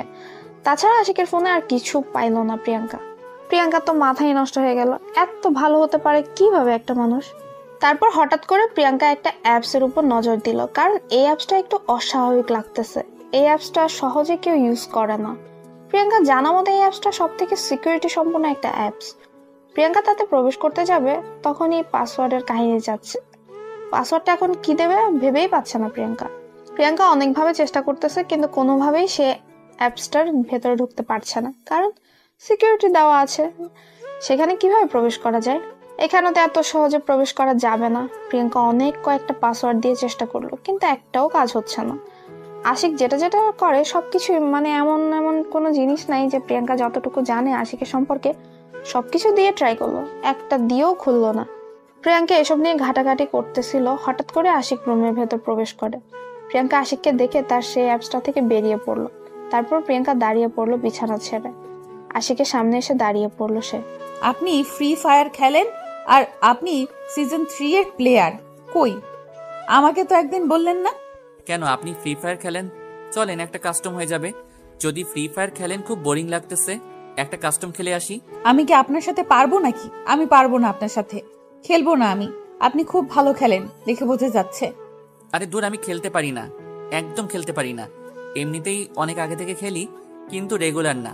দিনে 1 ঘন্টা 1.5 ঘন্টা এরকম খেলছিলাম। আমি তো আপনার সাথে খেলবো না। আপনি যেটা খেলেন আমার পক্ষে কখনোই সম্ভব না। আপনি অনেক খেলেন, আমি খেলতে পারবো না আপনার সাথে। আরে ব্যাপার না, আমি কাস্টম দেব। একটা তো খেলেন, আমার কাছে কাস্টম অনেকগুলো আছে। আমি কাস্টম খেলি না তেমন ভাবে, তাই কাস্টম খেলতে পারি না। একবার খেলে দেখেন না কেমন পারি। যদি আপনি আমাকে 70 থেকে 0 হারাইয়া দিছেন, তাহলে কিন্তু আর গেম খেলতে পারবো না আমি এর থেকে না খেলি, কারণ এর উপর একটা অ্যাট্রাকশন আছে। যদি হেরে যায় আপনার কাছে 4-0-তে। আমি এখন বুঝতে পেরেছি আপনি অনেক ভালো খেলেন। এখন আমি যতই আপনাকে রিকোয়েস্ট করি গেমে নিয়ে আসবো, তখন দেখবেন যে আপনি আমাকে হারাই দিয়েছেন। তখন আমার মান সম্মান বলতে কিছু থাকবে না। তার থেকে যদি আপনি না খেলেন তাহলে দরকার নেই। আচ্ছা, আমি গেমে যাচ্ছি, আপনিও চলে আসেন। এতই যখন বলেছেন তাহলে একটা খেলতে তো আর কোনো সমস্যা নেই। আপনার ইচ্ছা, আপনিও তো মনে হয় অনেক ভালোই পারেন, তার জন্য এরকম করতেছেন। আমি বুঝতে পেরেছি। আমি ভালো মতো খেলতে পারি না। আপনি তো আমাকে 7-0 হারিয়া দিবেন দেখে নিয়েন, আমি পারি না। আচ্ছা, তাহলে এত কথা বললে আর পরে খেলা হবে না। চলেন কাস্টমে চলে আসেন, একটা কাস্টম খেলে আসি, তারপর দেখা যাক। আমি খেলবো না, পারি না। আপনি এত খেলেন। কই, আমি তো পারি না। আপনি চেষ্টা করেন, আমাকে হারাতে পারবেন। অনেক ভালো খেলেন আপনি। চাপাবাজি না করে আমাকে একটু সুযোগ দেন, না হলে খেলবো না। এত ন্যাকামি না করে ভালো করে খেলেন, আমাকে হারাতে পারবেন। আপনার খেলা অনেক ভালো। আপনি এত ভালো খেলতে পারেন, আগে জানলে আমি সত্যি আপনার সাথে কাস্টম খেলতাম না। কি লজ্জা, আমি একটাও জিততে পারলাম না। এখানে লজ্জার কি আছে? আমরা তো এমনিতেই খেললাম, এখানে লজ্জার কথা আসলো কোথা থেকে? আচ্ছা বাদ দেন, এখন আপনি আমাকে আপনার লাইফের ঘটনাগুলো কি একটু বলবেন প্লিজ? আমার খুব জানার ইচ্ছা। আমার লাইফের ঘটনা শুনে আপনি কি করবেন? আপনি তো আমার লাইফ থেকে চলে যাচ্ছেন, তাহলে এসব শুনে অযথা সময় নষ্ট করার কোনো মানে হয়? চলে যাচ্ছি সেটা ঠিক আছে, কিন্তু একটু জানার ইচ্ছা আছে। আপনি কেমন একজন মানুষ, আপনার সম্পর্কে না জানলে কেন জানি আমার ভালো লাগতেছে না। এসব শুনে আপনার কোনো কাজ নেই, এর থেকে আপনি আপনার মাহিনকে নিয়ে ভাবুন, তাহলে ভালো লাগবে আপনার। সেটা আপনাকে বলতে হবে না। আমি আপনাকে যেটা প্রশ্ন করেছি আপনি সেই প্রশ্নের উত্তর দিলেই তো হয়। এত কথা বলেন কিসের জন্য? আমি কি আপনার জীবন সম্পর্কে জানতে চেয়েছি? আপনি জানতে চান নাই তাতে কি হয়েছে? আমি জানতে চেয়েছি, আপনি বলবেন। আপনাকে কেমন অদ্ভুত লাগে আমার কাছে, তাই আমি আপনার সম্পর্কে জানতে চাই। আমরা যেমন আছি তেমনই থাকি। কালকে বা পরশুদিন তো আপনাকে মাহিনের হাতে তুলে দিব, তার সাথে গিয়ে আপনার সুখ দুঃখের গল্পগুলো করিয়েন প্লিজ। আমার সম্পর্কে অন্তত জানতে চাইবেন না? আপনার সম্পর্কে আমাকে জানতেই হবে, তাই আপনার সম্পর্কে যা আছে আমাকে বলবেন। আপনার মনের ভেতরে কি এমন কষ্ট যার জন্য আপনি এই রকম সব সময় রাগী মুডে থাকেন? আমি এখন এত কথা বলতে যাচ্ছি না। এত প্রশ্ন করলে কি ভালো লাগে? সব সময় প্রশ্নের উপর রাখেন আমাকে। প্রশ্ন না করলে কি আমি উত্তরগুলো জানতে পারবো? আমাকে যে বিষয়গুলো জানতে হবে সেগুলোর জন্যই তো প্রশ্ন করতেই হবে আপনাকে। আমি না আপনার প্রশ্নগুলো আর নিতে পারি না। এত প্রশ্ন করলে কেমনে কি? প্রশ্নগুলো নিতে না পারলেও তার উত্তর দিতে হবে ঠান্ডা মাথায়, ভেবে চিনতে। কি এমন হয়েছে আপনার অতীতে? আপনার সম্পর্কে আমি কিছুই জানি না। শুধু এটাই জানি আপনার সাথে আমার বিয়ে হয়েছে, এখন আপনি আমার স্বামী। তাহলে সেটাই জেনে থাকুন না। আর বেশি কিছু জানার কি দরকার? চলেই তো যাচ্ছেন আমার জীবন থেকে। আমার সম্পর্কে জেনে কি করবেন বলেন? অযথা এসব শুনে আপনার মন খারাপ হয়ে যাবে। আমার মন কত খারাপ হয় সেটা আমি দেখব। আপনাকে বলতে বলেছি, আপনি বলবেন। এত কথা বলেন কিসের জন্য শুনি? আমি কোনো প্রশ্নের উত্তর দিতে চাচ্ছি না। এখন আমার জীবনে যত কষ্ট, যত ব্যথা, যত যন্ত্রণা আছে সব আমার মাঝেই থাক। আমি কারোর সাথে শেয়ার করতে চাই না। আমি শুনতে চাই, আপনাকে বলতে হবে। আপনি বলতে বাধ্য। আমাকে আপনাকে বলতেই হবে। আজকে আমি দীর্ঘ 7 দিন আপনার সাথে আছি। আপনার সম্পর্কে আমি কিচ্ছু জানি না। আমার সম্পর্কে অজানাই থাক, আপনার কাছে অদ্ভুত হয়ে থাকি। সবার কাছে যেমন অদ্ভুত হয়ে আছি, আপনার কাছেও থাকি, সমস্যা নেই। এরকম করতেছেন কিসের জন্য বলেন না? আপনার জীবনে কি এমন হয়েছে? আপনি হয়তো ছোট থেকে তো এরকম ছিলেন না। যে কোনো একটা লাইফের ঘটনা ঘটে গিয়েছে, তারপর থেকেই এরকম পরিবর্তন। সেই ঘটনাটা আমি জানতে চাই। আমার কথা বাদ দেন, আপনার ভালোবাসার ঘটনাটা আমাকে বলেন, আমি শুনি। আমার ভালো লাগে মানুষের ভালোবাসার ঘটনা শুনতে। আপনার আর মাহিনের ভালোবাসার সম্পর্কটা কিভাবে তৈরি হলো? সেটা শুনে আপনি কি করবেন? আপনার কোনো দরকার নেই। আমি যেটা প্রশ্ন করেছি আপনি সেই প্রশ্নের উত্তর দিলেই তো হয়। আমার খুব ভালো লাগে অন্যের ভালোবাসার কথাগুলো শুনতে। নিজের ভিতর যতই কষ্ট থাক না কেন, অন্যের ভালোবাসার গল্প শুনতে খুব ভালো লাগে আমার। তখন নিজের মনের ভিতরে একটা ভালো লাগা কাজ করে। এত কথা বলতে পারবো না আমি। আমি যেটা প্রশ্ন করেছি সেটার উত্তর দিচ্ছেন না, উল্টো আপনি আমাকে প্রশ্ন করতেছেন। এটা ঠিক না। আগে আমার প্রশ্নের উত্তর দেন, তারপর আমি বলবো। আমি বললাম তো, এখন কোনো কিছু ভালো লাগতেছে না। এখন শুধু শুনতে ভালো লাগতেছে। আপনি আপনার ভালোবাসার কাহিনীগুলো বলেন, আমি সেগুলো শুনি একটু। আমার কিন্তু এবার রাগ উঠে যাচ্ছে। কেন এরকম করতেছেন? কিসের জন্য বলতেছেন না আমাকে? আমাকে বললো সমস্যা কি বলেন তো? আপনি আমাকে এত অত্যাচার করেন, আমি কিছু বলেছি? শুধু আপনাকে একটা রিকোয়েস্ট করেছি, আর আপনি রাখবেন না? প্রিয়াঙ্কার কথা শুনে আশিক একদম চুপ হয়ে গেল। এখন সে এই কথার কি উত্তর দিবে? প্রিয়াঙ্কার প্রশ্নের কোনো উত্তর নেই তার কাছে। প্রিয়াঙ্কা যে কথাটা বলেছে সেটা সত্যিই বলেছে। প্রিয়াঙ্কা তো খারাপ কিছু বলেনি। আশিক প্রিয়াঙ্কার সাথে যে কাজটা করেছে, প্রিয়াঙ্কা সেই কথাটাই আশিককে এখন বলছে। কিন্তু এখন কেন জানি আশিকের খুব খারাপ লাগছে। নিজেকে অপরাধী মনে হচ্ছে প্রিয়াঙ্কার সামনে। তার এখন মনে যাচ্ছে যে সে প্রিয়াঙ্কাকে এখানে রেখে চলে যাক, একটু একা থাকুক প্রিয়াঙ্কা। কখনো এই কথাগুলো ভুলে যাবে না, কারণ তার লাইফে সে একটা কালবৈশাখী ঝড়ের মতো তার জীবনটা তছনছ করে দিয়ে চলে গেল। তার জীবনটাতে তো আশিক খুশি করে দিতে পারলো না। এখন একটু সময় পেয়েছে বা সুযোগ পেয়েছে, এখন প্রিয়াঙ্কার ভালো সময় করে দেওয়ার সময় এসেছে তার। আশিকের খুব খারাপ লাগছে। প্রিয়াঙ্কাকে এখন কি জবাব দিবে? তার লাইফের ঘটনা তো সে কাউকে বলতে চায় না, তার নিজের মাঝেই রাখতে চায়। কাউকে সে তার কষ্টের ভাগ দিতে চায় না। এখন যদি প্রিয়াঙ্কা তার লাইফের ঘটনা শুনে, তাহলে প্রিয়াঙ্কার অনেক মন খারাপ হয়ে যাবে। কারণ তার জীবনে যেটা ঘটেছে সেটা যে কেউ শুনলে সেই কান্না করে ফেলবে। তাই এই কথাগুলো কাউকে বলে না, নিজের মাঝে চেপে রাখে। কিন্তু যখন তার পরিবার থেকে তাকে বিয়ের জন্য চাপ দেয়, তখন সে বাধ্য হয়ে বিয়েটা করে আর প্রিয়াঙ্কা জীবনটাকে নষ্ট করে তোলে। প্রিয়াঙ্কার জীবনটা অযথাই নষ্ট করে দিল। সে যদি তাকে বিয়ে না করতো, তাহলে তার ভালোবাসার মানুষের সাথে সারা জীবন সুখে থাকতে পারতো প্রিয়াঙ্কা। আর সব থেকে বড় কথা হলো, বিয়ে করেছে ঠিক আছে, কিন্তু প্রথম 7 দিন প্রিয়াঙ্কাকে যেভাবে নির্যাতন, অত্যাচার, দেহভোগ করেছে, সেটা তো একটা মানসিকতার পরিচয় হতেই পারে না। কি হলো, চুপ করে আছেন যে? আমার কথার উত্তর দিবেন না? আমি অপেক্ষা করে আছি উত্তর শোনার জন্য। আসলে আমি এই কথাগুলো কাউকে বলতে চাই না। প্লিজ, অনুরোধ করতেছি আপনার হাতে ধরে, প্লিজ আমাকে এই প্রশ্নগুলো জিজ্ঞেস করবেন না। না, আপনাকে বলতেই হবে। কি এমন সমস্যা আছে আপনার জীবনে? কি এমন ঘটে গিয়েছে আমি জানতে চাই।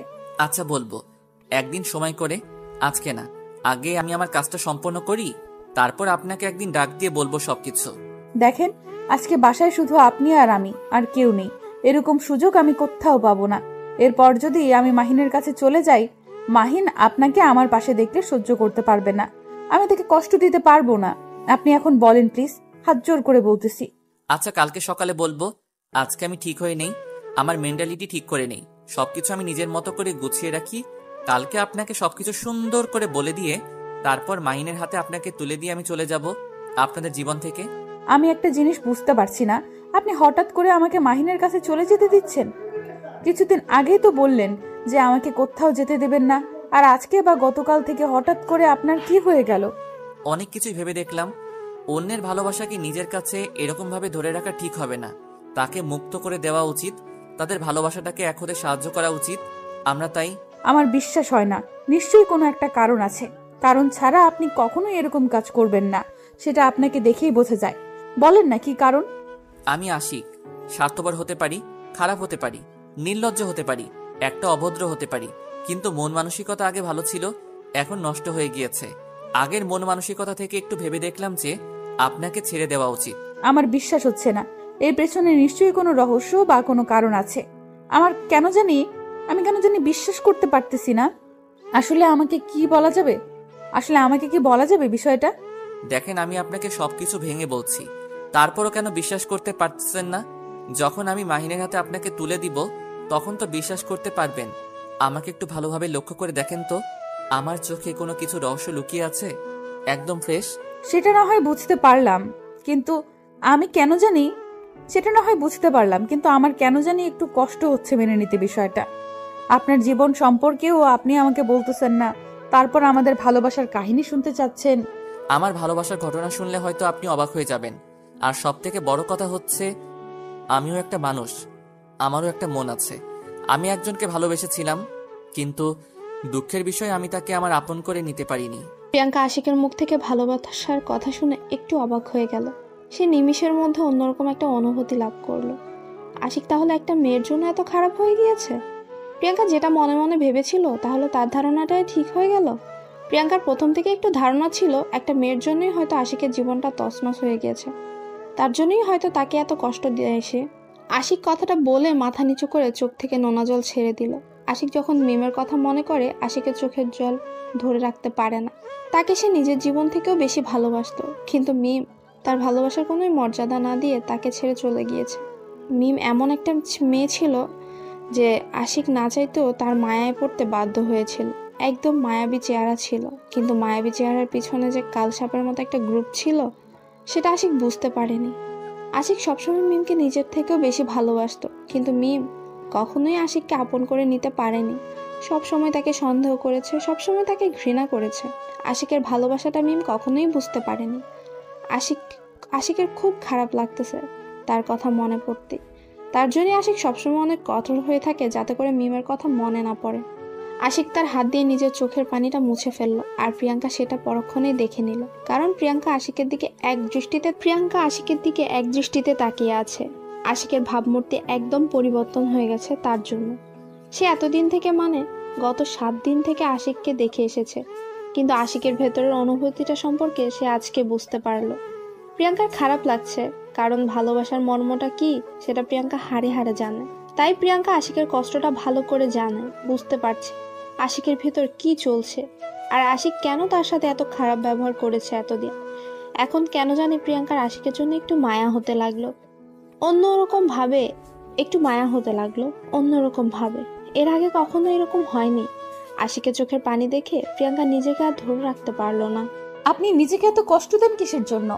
আপনি যদি আজকে আপনার আম্মুর সাথে এই কষ্টগুলো শেয়ার করতেন বা কোনো ফ্রেন্ডের সাথে শেয়ার করতেন, তাহলে কখনো আপনার এরকম চাপা কষ্ট হতো না মনের ভেতর।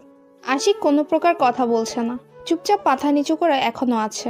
প্রিয়াঙ্কা গিয়ে আশিকের কাছে বসে পড়ল, আর আশিকের হাতটা নিজের হাতে নিয়ে নিল। কারণ এখানে সংকোচ করার কিছু নেই। আশিক তো অন্য কেউ না, তার বিয়ে করা স্বামী, কিন্তু সে ভালোবাসে অন্যজনকে। এটা একটা মায়া বলে তো কথা আছে। দীর্ঘ 7 দিন একই সাথে আছে, একই বিছানায় সাথে থাকে, একই সাথে খাচ্ছে, তার প্রতি তো একটু হলেও মায়া হবে। আশিক তো আর পশু না, মানুষই তো। কি হলো, আমার সাথে কথা বলবেন না? আমি আপনার উপর সব মান অভিমান ছেড়ে আপনার সাথে কথা বলতেছি, আপনার সম্পর্কে জানতে চাচ্ছি, আর আপনি আমাকে বলবেন না? কি বলবো আমি আপনার সাথে যেটা অত্যাচার করেছি, আপনার সাথে যেটা আমি ব্যবহার করেছি, সেটা তো ক্ষমা পাওয়ার যোগ্য না। একটা কথা সবসময় মাথায় রাখবেন, একজন মানুষের জন্য অন্য একজন মানুষের উপর প্রতিশোধ নেবেন, এটা ভুল করেও কখনো করবেন না। আমার ভুল হয়েছে, প্লিজ আমাকে মাফ করে দিবেন। হয়তো আমি মুখ ফুটে আপনার কাছে এখনো পর্যন্ত মাপ চাইনি, কিন্তু মনের ভিতর আমার অনেক খারাপ লাগা কাজ করেছে। আমি আপনার সাথে অনেক অন্যায় করেছি। আপনি যে বুঝতে পেরেছেন এটাই অনেক কিছু।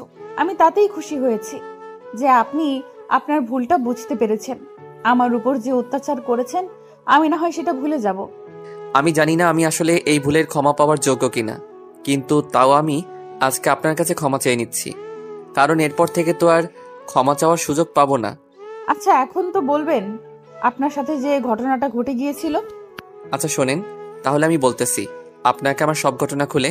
তারপর আশিক প্রিয়াঙ্কাকে সবকিছু খুলে বলতে শুরু করলো। প্রিয়াঙ্কা মনোযোগ দিয়ে কথাগুলো শ্রবণ করা শুরু করে দিল।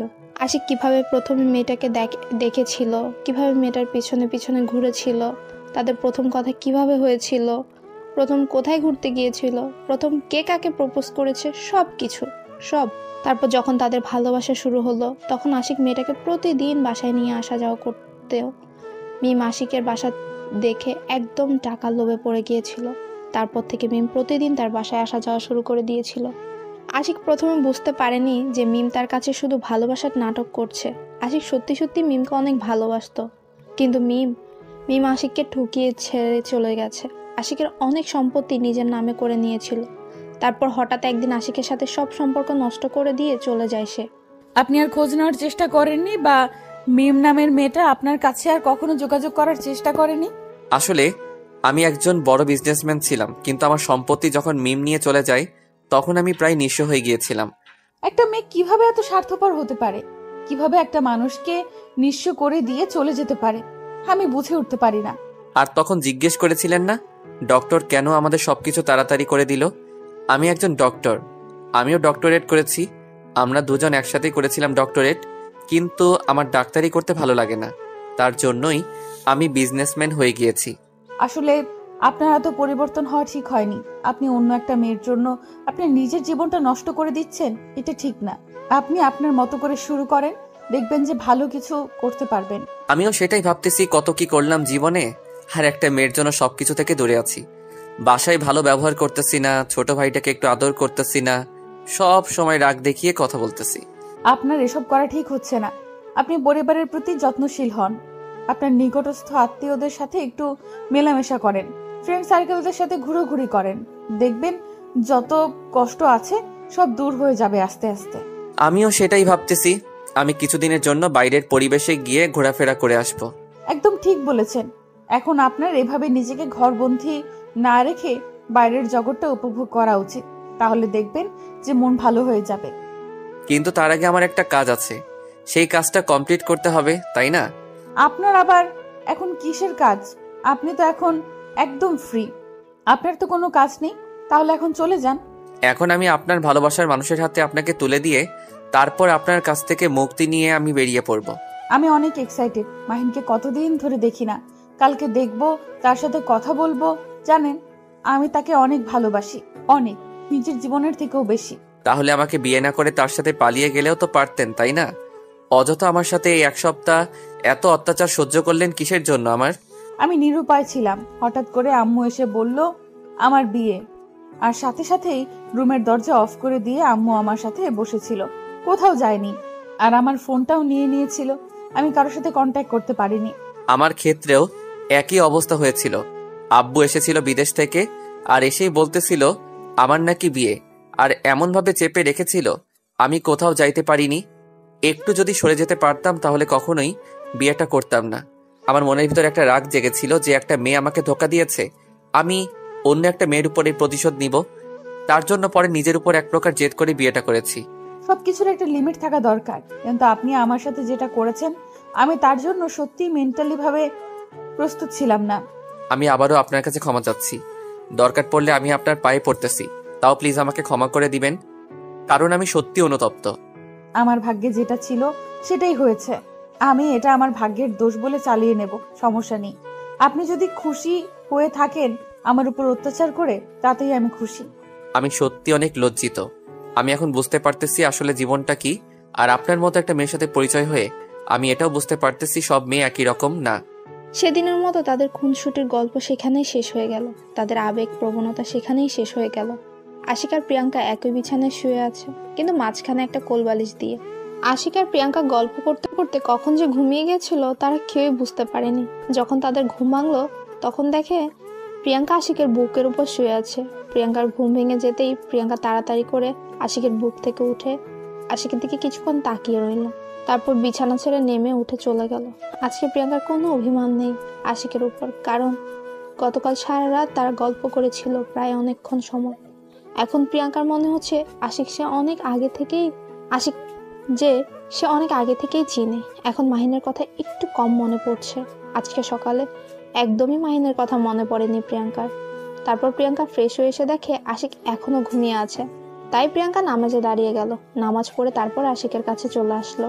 প্রিয়াঙ্কার লজ্জা লাগছে, এখন আশিককে ডাকবে কিভাবে, ডাকবে কি ডাকবে না সেটাই ভাবছে।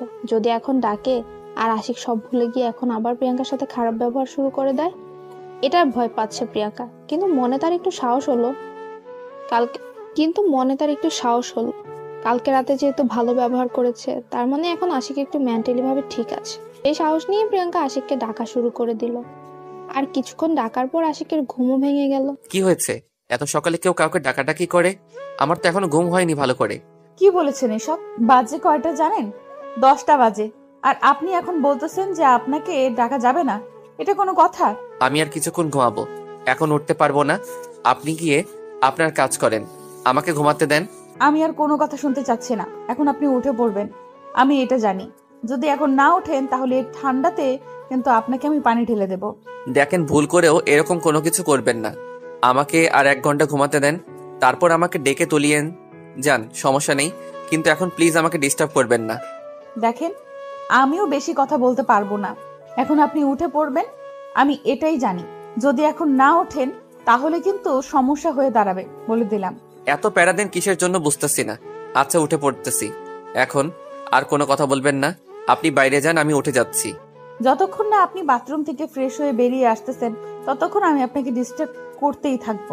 আচ্ছা, আমি যাচ্ছি, আপনি তাড়াতাড়ি রেডি হয়ে নেন, এখন বেরিয়ে পড়বো, আর কোনো কিছু দেখবো না। তাড়াতাড়ি আপনার ভালোবাসার মানুষকে খুঁজে বের করতে হবে, তারপর আপনাকে সেখানে হস্তান্তর করে দিয়ে আমি চলে যাব। এত তাড়াহুড়ো করার কিছু নেই, আমরা এখন বাইরে যাচ্ছি না, দুপুরের পর যাব। এখন গেলে তাকে আমি কোথাও খুঁজে পাবো না। আর এত সমস্যা করতেছেন কিসের জন্য? বসে আছি না, আমরা সোজা তার বাসা যাব, আর আপনাকে আমি তার বাসায় রেখে আসবো।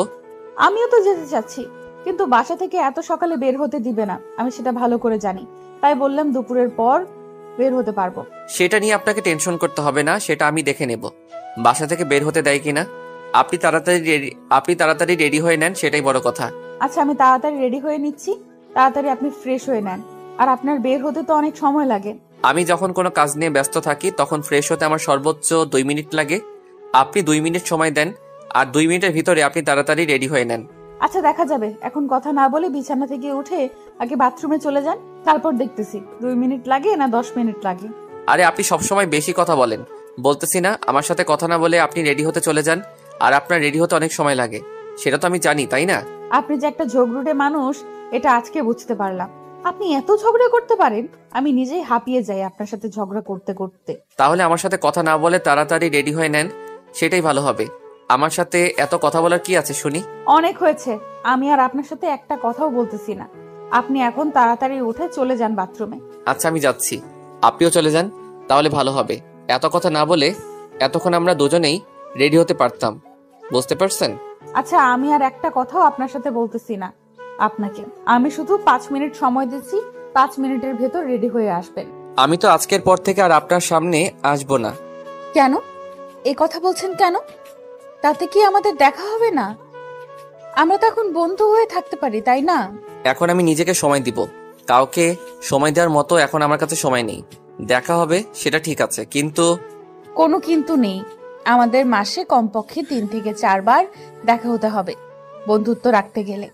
আচ্ছা ঠিক আছে, আমি চেষ্টা করব, তারপর দেখা যাক কি হয় না হয়। আচ্ছা, আমি এখন কি মাহিনকে ফোন করব নাকি সোজা তাকে সারপ্রাইজ করব, কোনটা?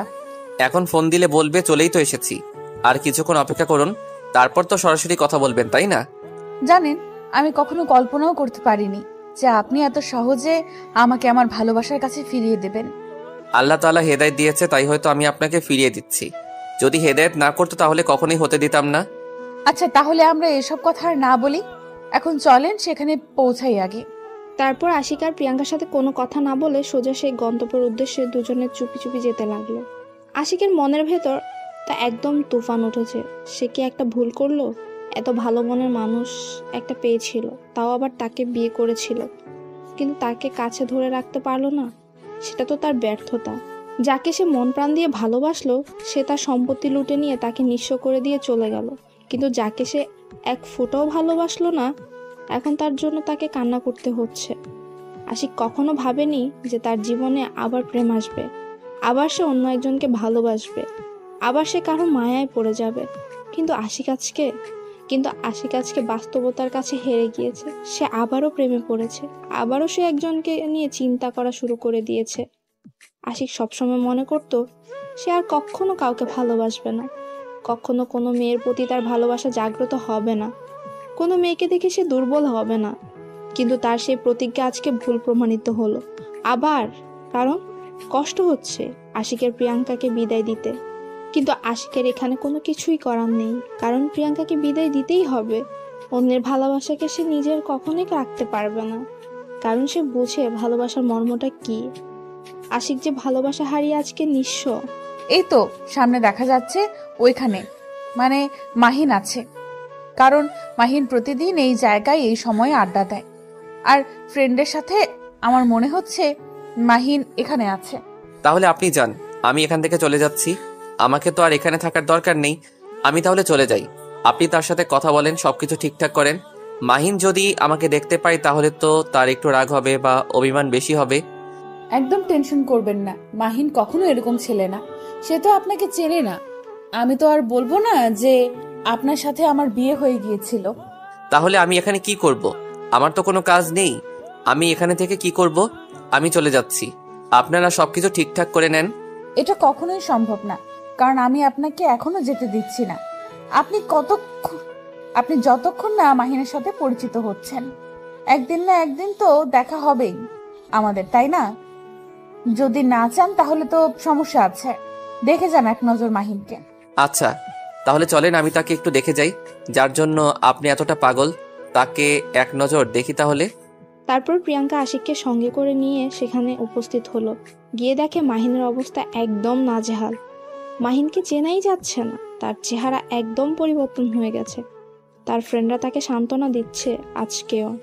প্রিয়াঙ্কা অবাক হয়ে গিয়েছে মাহিনের এই রকম অবস্থা দেখে, কারণ মাহিনকে দেখতে কত সুন্দর লাগতো, আগে কত হ্যান্ডসাম ছিল, কিন্তু নিজের কি অবস্থা করে ফেলেছে, নিজের চেহারার কি অবস্থা, এটা কখনো আশা করেনি প্রিয়াঙ্কা, যে মাহিন নিজের এত বড় ক্ষতি করবে। প্রিয়াঙ্কা কি বলবে না বলবে একদম বুঝতে পারছে না, কারণ তার এখন কি বলা উচিত ভেবে পাচ্ছে না সে কি বলবে মাহিনকে। আর তার যে অবস্থা, প্রিয়াঙ্কা কোনো কথা না বলে চুপচাপ সামনে গিয়ে দাঁড়িয়ে পড়লো। প্রিয়াঙ্কাকে দেখে এক দৃষ্টিতে তাকিয়ে রইল মাহিন প্রিয়াঙ্কার দিকে।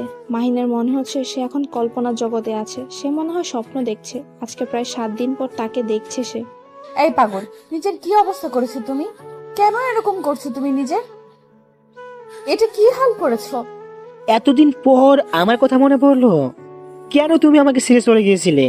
বলো আমাকে, জবাব দাও। আমাকে একবারও জানালে না তুমি? আমি তোমাকে SMS করতে পারিনি, আমার একটা সমস্যা হয়েছিল, যার কারণে কারোর সাথে কন্ট্যাক্ট করতে পারিনি যে তোমাকে খবরটা আমি দেব। এখনো কি দূরে থাকবে নাকি আমার বুকে আসবে, এসে আমার আকুলতা দূর করে দেবে তুমি? মাহিন কথাটা বলতে দেরি প্রিয়াঙ্কা একদম মাহিনের শরীরের উপর উঠে পড়লো, মাহিনকে শক্ত করে জড়িয়ে ধরলো। মাহিন প্রিয়াঙ্কাকে শক্ত করে জড়িয়ে ধরলো। মনে হচ্ছে তাদের কত জন্ম পর দেখা, কত বছর পর তাদের মনে হচ্ছে দেখা হলো আজকে। এই 7 দিন তাদের কাছে 7টা বছর মনে হয়েছে। মনে হচ্ছে আজকে 7 বছর পরে দেখা হয়েছে তাদের। আশিক দূর থেকে দাঁড়িয়ে শুধু তার ভালোবাসার মিলন দেখতে লাগলো, কারণ তার কপালে তো আর ভালোবাসাটা ছিল না। কিন্তু অন্যের ভালোবাসাটা ফিরিয়ে দিতে পেরে আশিককে আজকে অনেক তৃপ্তি লাগছে। তার মনে হচ্ছে সে সত্যি একটা ভালো কাজ করেছে। আশিকের চোখ থেকে কয়েক ফোঁটা নোনা জল গড়িয়ে পড়লো। সেটা কষ্টের না, সুখে, কারণ একটা ভালোবাসার বন্ধনকে সে একত্র করে দিতে পারলো। সে না হয় কষ্টে থাকবে, তাতে কোনো সমস্যা নেই, কিন্তু দুটি মন যে আজকে একত্রিত হলো সেটা দেখেই আশিক অনেক খুশি। জানো আমি তোমাকে কোথায় কোথায় খুঁজেছি? তোমার বাসায় তো আমি যাইতে পারি না। তোমার বাসায় আমার ফ্রেন্ডকে পাঠিয়েছিলাম, তাকে অসম্মান করে পাঠিয়ে দিয়েছিল। তোমার কোনো খোঁজ আমি না পেয়ে একদম পাগলের মতো হয়ে গিয়েছিলাম, জানো তুমি? তাতে কি, আমি সুখে ছিলাম, আমার মনে কষ্ট হয়নি তোমাকে ছাড়া। তোমাকে না দেখে, তোমার সাথে কথা না বলে আমার কি কষ্ট হয়নি?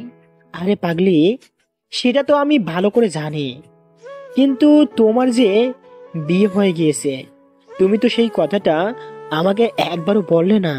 আমি তো বলবো, তোমাকে সব কিছু খুলে বলবো। চলো আমার সাথে, তোমার সাথে আমার অনেক কথা আছে। তুমি আমার সাথে যাবে না? আমি একটু আসি রে, তোরা এখানে বসে থাক, কিছু কথা বলে তারপর আসতেছি।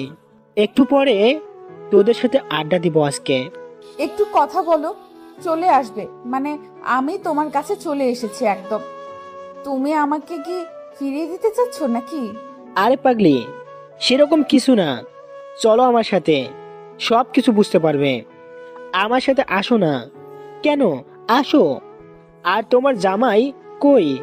তাকে তো দেখতে পারতেছি না, একা এসেছো নাকি? তুমি আমার সাথে এরকম করে কথা বলতেছো কিসের জন্য বুঝতেছি না তো। ভালো করে কথা বলো, কি আবোল তাবোল কথা বলতেছো? আমি তোমার কাছে এসেছি। আচ্ছা চলো, তোমার জামাইকে ডাকবে।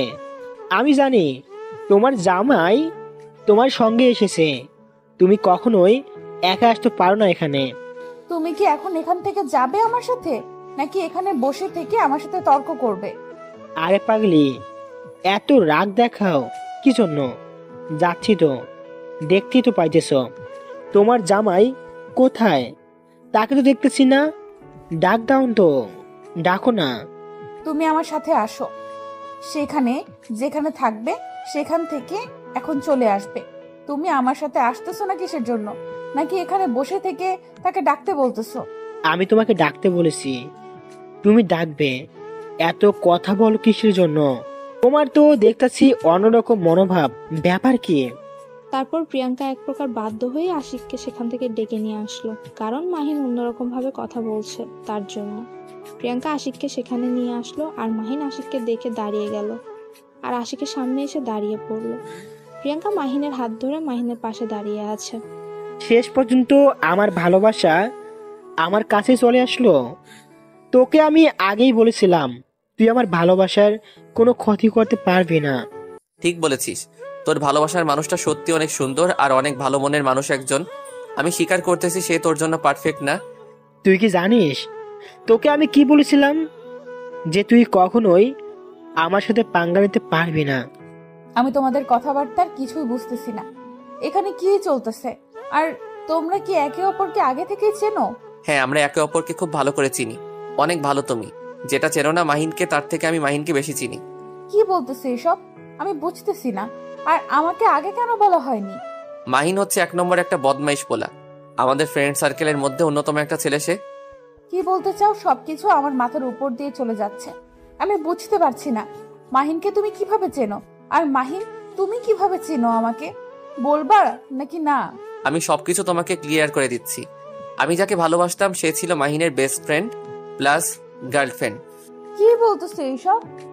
আমার বিশ্বাস হয় না। আমি মাহিনকে অনেক ভালো করে চিনি, আজকে আমি 3 বছর ধরে তাকে চিনি, আর তুমি তার সম্পর্কে আমাকে এখন মিথ্যা বলবে? আমি সেটা বিশ্বাস করে নেব? এটা কখনো হতে পারে না। সেটা আমি ভালো করে জানি যে তুমি সেটা কখনো বিশ্বাস করতে পারবে না, তাই আমি তোমাকে সেই কথা বলিনি। আর মাহিনের সাথে আমার সম্পর্ক আজকে থেকে না, আমার সেই স্কুল লাইফের ফ্রেন্ড। এখন বুঝে নাও যে তাকে বেশি কে চিনে।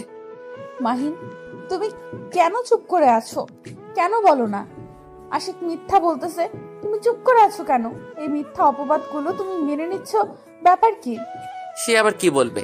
সে তো নিজেই আমাদের বিয়েটা দিয়েছে, কিভাবে এখন সেই প্রশ্নটা তোমার মাথায় ঘুরপাক খাবে? তাই তো আমি বলে দিচ্ছি সে আমার সাথে বাজি ধরেছিল। আমি তোমাকে কখনো বিয়ে করতে পারবো না। আমি কিন্তু তোমাকে বিয়ে করতাম না, সে আমাকে বাধ্য করেছিল বিয়ে করাতে তোমার সাথে। কি হলো মাহিন, তুমি কথা বলতেছো না কিসের জন্য এই বিষয়ে? তোমার নীরবতা বলে দিচ্ছে তুমি একটা প্রতারক। আর আশিক যে কথাগুলো বলেছে সেগুলো সত্যি, তাই তো? তুমি কি জানো মাহিন বিবাহিত আর তার একটা বউ আছে, আর সে হচ্ছে আমার এক্স। আমি কোনো কিছুই বুঝতেছি না, সবকিছু আমার মাথার উপর দিয়ে যাচ্ছে। তুমি কি আমাকে সবকিছু ক্লিয়ার করে বলবে, নাকি আমি এখানে খুন করে ফেলবো সবাইকে? আমি শুধু তোমাকে সত্যিটা জানার জন্য এখানে নিয়ে এসেছি। আমি মাহিনকে ভালো করে চিনি এবং এখন কোথায় থাকে, কি করে না করে। আর মাহিনের সাথে আমি এখানে আড্ডাও দিতাম। তুমি হয়তো আমাকে লক্ষ্য করতে না। আমি তোমাকে হাত জোর করে বলতেছি, প্লিজ তুমি আমাকে এখন সত্যিটা বলো, আমার আর সহ্য হচ্ছে না। আচ্ছা, এখন তুমি আমার সাথে চলো, আমি বাসায় গিয়ে সবকিছু ক্লিয়ার করে তোমাকে বলতেছি। আর মাহিন, ভালো থাকিস, আর আমার এক্সকে দেখে শুনে রাখিস। আমি কোথাও যাব না, আমি এখান থেকে শুনবো, তাও আবার মাহিনের মুখ থেকে। এসব কি শুনতেছি আমি মাহিন? তুমি বলতেছো না, সেজন্য চুপ করে আছো কেন? আশিক যেটা বলতেছে সত্যি বলতেছে। আমরা দুজন দুজনকে অনেক ছোট থেকে চিনি, আর আমরা দুজন একসময় অনেক ভালো বন্ধু ছিলাম। কিন্তু আমি যাকে পছন্দ করতাম আর আশিকও তাকে পছন্দ করত, মেয়েটা আমাকে না করে দিয়ে আশিককে হ্যাঁ বলে দেয়। তার জন্য তুমি আমার জীবন নিয়ে খেলা করবে? এই সাহসটা কোথায় পেলে তুমি? কেন আমার সাথে এরকম করলে তুমি? এখানে আমার ভুল ছিল, আমি মেনে নিয়েছি। তোমার সাথে আমি ভালোবাসার অভিনয় করেছি, সেটাও আমি মেনে নিয়েছি। আর এখন আমি কিছু বলতে পারবো না, এখন আমার বউ আছে। তুমি আমার মন ভেঙে দিলে। আমি তোমাকে ভালোবাসতাম, কতটা ভালোবাসতাম সেটা বলে বোঝাতে পারবো না। তুমি সেটা ভালো করে জানতে, কিন্তু আমার এত নাটক দেখার সময় নেই। আমার টাকার প্রয়োজন ছিল, আমি শুধু টাকার পেছনে ছুটেছি। তাই বলে তুমি আমার মন নিয়ে খেলা করবে? এই সাহসটা তুমি কোথায় পেলে বলো? আমি কারো কোনো কথার জবাব দিতে বাধ্য না, যে তুমি আমাকে যেটা বলবে আমি তার উত্তর দেব। তুমি এখন এখান থেকে চলে যেতে পারো। মাহিন, কথাগুলো একটু ভেবেচিন্তে বলিস, ভালো হবে না বলে দিলাম। এমনিতেই আমার ভালোবাসার মানুষটাকে তুই। আরে শালা চুপ কর।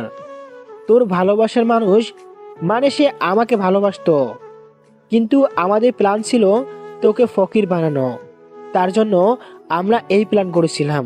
সেটা তো আমি ভালো করে জানি, কিন্তু তুই কি করতে পারলি? আমার কিছু সম্পত্তি নিয়ে কি আজকে কোটিপতি হয়ে গেছিস? একদিন দেখবি তোর এই সম্পত্তি থাকবে না। ভাই বলতেছি, তুই এখান থেকে চলে যা, এখানে সবাই আছে। আর তুই এখানে একা এসেছিস, কথাবার্তা একটু ভালো করে বলিস। আমি আমার মৃত্যুকে ভয় পাই না, পরোয়া করি না কাউকে। আছিস তোরা তো, আমার কি? 2 দিনের ভিতরে তোদের এই পৃথিবী থেকে বিদায় করে দিতে পারি, কিন্তু আমি মানুষ, পশু না। আমি এখন কোনো ঝামেলা জড়াতে চাই না, তুই এখন এখান থেকে চলে যা। আমি কোনো ঝামেলা চাচ্ছি না, তুই তোর মতো থাক আর আমাকে আমার মতো থাকতে দে। আমাকে যদি ডিস্টার্ব করার একটু চেষ্টা করিস, তাহলে তোর পুরো ফ্যামিলিকে আমি একদম শেষ করে দিব। তোর সেই সাহসটা নেই। তুই ভালো করে জানিস, আমার ফ্যামিলিকে নিয়ে যদি কেউ কোনো কথা বলে, আমি তাকে কি করি। আর তুই তো সেটা নিজের চোখে দেখেছিস। আর আমিও যে কি জিনিস সেটা তুই ভালো করে জানিস, বুঝিস নাই। তুই যে না জানিস সেটা না, তুই এখন এখান থেকে চলে যা, সেটাই ভালো হবে। আমার মাথায় রক্ত উড়ে যাচ্ছে কিন্তু। আশিক, তুমি আমার সাথে চলো।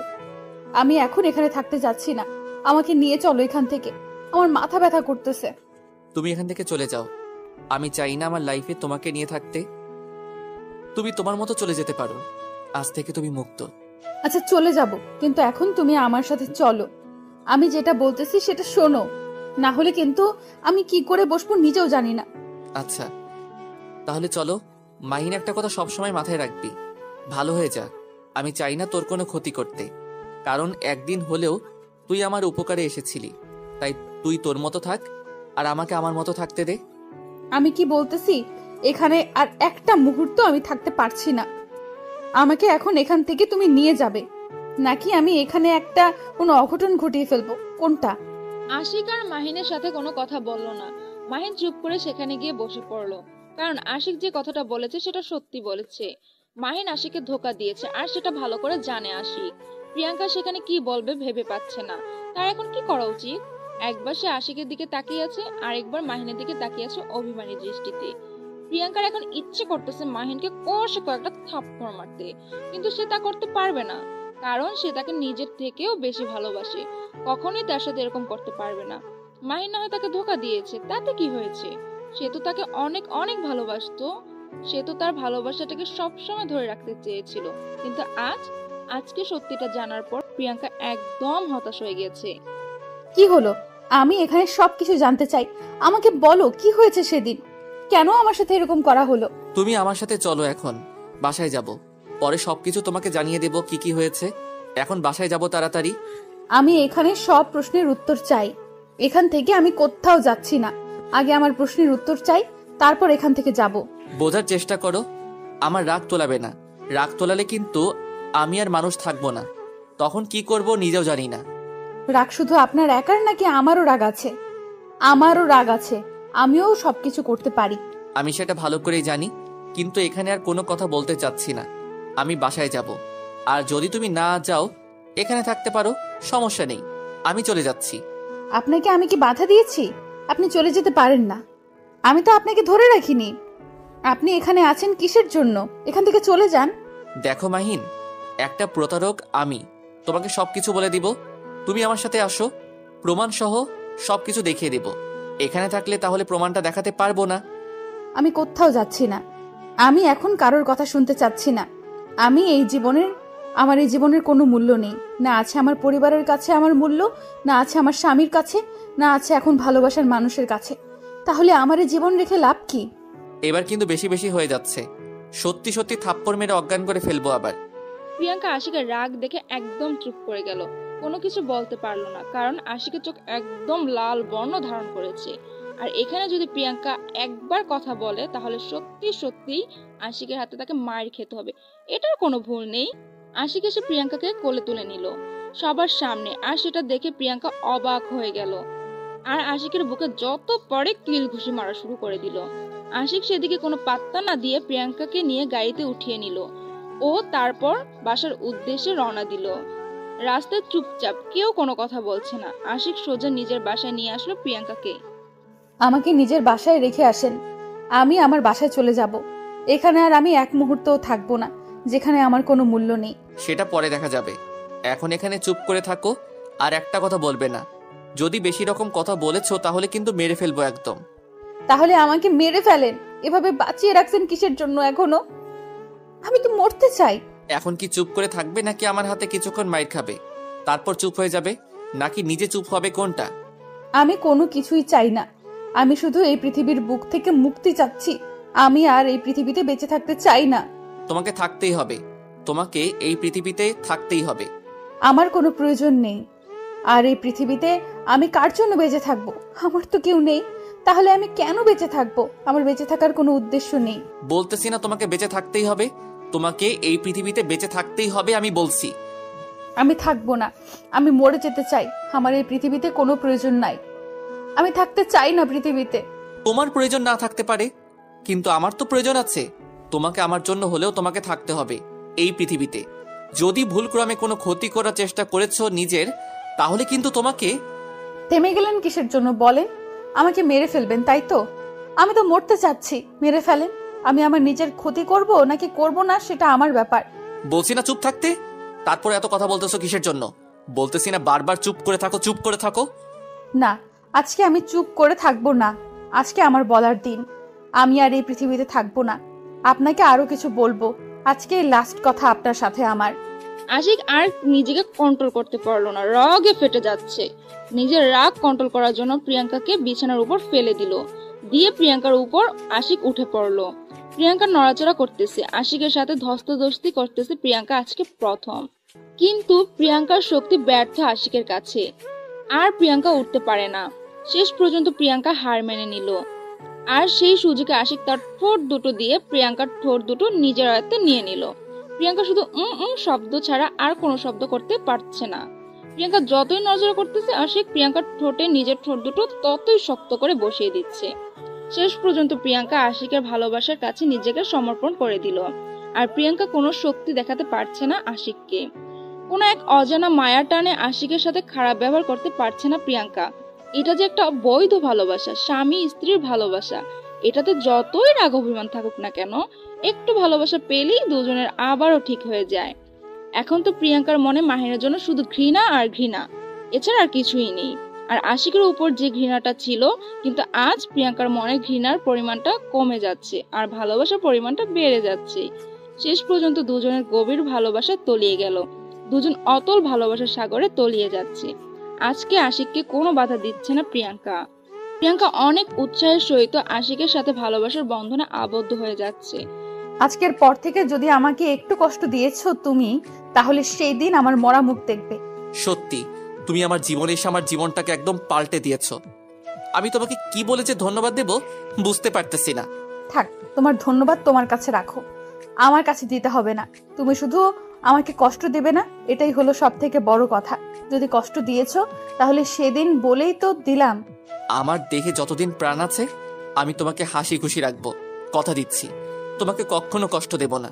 কথাটা মাথায় রেখো। হ্যাঁ, এখন চলো দুজনে গিয়ে গোসল করব, আর তুমি আমাকে আজকে গোসল করিয়ে দিবা। পারবো না। আমি তোমাকে গোসল করিয়ে দিব কিভাবে? আমার লজ্জা করে। তুমি যাও। থাক, আর আমার লজ্জাবতী স্বামী, তোমাকে লজ্জা পেতে হবে না। যেটা বলেছি সেটাই করো, না হলে কিন্তু ভালো হবে না বলে দিলাম। কি যে বলো না, সত্যি আমার তো একটু লজ্জা বেশি, কিন্তু মাঝে কয়েকদিন ইগো নিয়ে চলছিলাম তো তাই। তোমার কাহিনী তুমি বন্ধ করো। এখন যাবে কিনা সেটা বলো, না গেলে কিন্তু পানি এনে তোমাকে এখানে ভিজিয়ে রাখবো সারাটা রাত। তারপর আশিক আর কি বা করতে পারে এই ব্যাপার নিয়ে প্রিয়াঙ্কার সাথে। প্রিয়াঙ্কাকে যেহেতু মন থেকে ভালোবেসে ফেলেছে, তাই ভালোবাসার মানুষের কথা তো রাখতেই হবে। বাধ্য হয়ে প্রিয়াঙ্কার সাথে আশিক বাথরুমে চলে আসলো, আবার প্রিয়াঙ্কাকে গোসল করিয়ে দিতে লাগলো। তাদের ভালোবাসা পরিপূর্ণতা পেল। আমি চাইলে কিন্তু গল্পটা সেড এন্ডিং দিতে পারতাম, তাহলে কিন্তু আমাদের অনেক খারাপ লাগতো। অনেকেই অনেক কথা বলতেন, তাই আপনাদের কথা ভেবে চিন্তে আমি গল্পটা হ্যাপি এন্ডিং করলাম। আশা করি গল্পটা আপনাদের অনেক অনেক ভালো লাগবে। আর যদি অতিরিক্ত ভালো লেগে থাকে তাহলে অতি তাড়াতাড়ি কমেন্ট করুন। তাদের ভালোবাসার অনুভূতিগুলো নিয়ে নতুন একটা সিজন নিয়ে আপনাদের মাঝে চলে আসব। তাদের নতুন দাম্পত্য জীবন কিভাবে মধুর হয়ে উঠবে সেটা নিয়ে আসব। আপনাদের মাঝে সিজন 2 নিয়ে আসব। আপনাদের সাড়া পেলে সিজন 2 আসবে, না হলে আসবে না। ভালো থাকবেন, সুস্থ থাকবেন, আপনাদের পরিবারকে সব সময় হাসি খুশি রাখবেন, নিজের ভালোবাসার মানুষটার প্রতি যত্নশীল হবেন। আল্লাহ হাফেজ।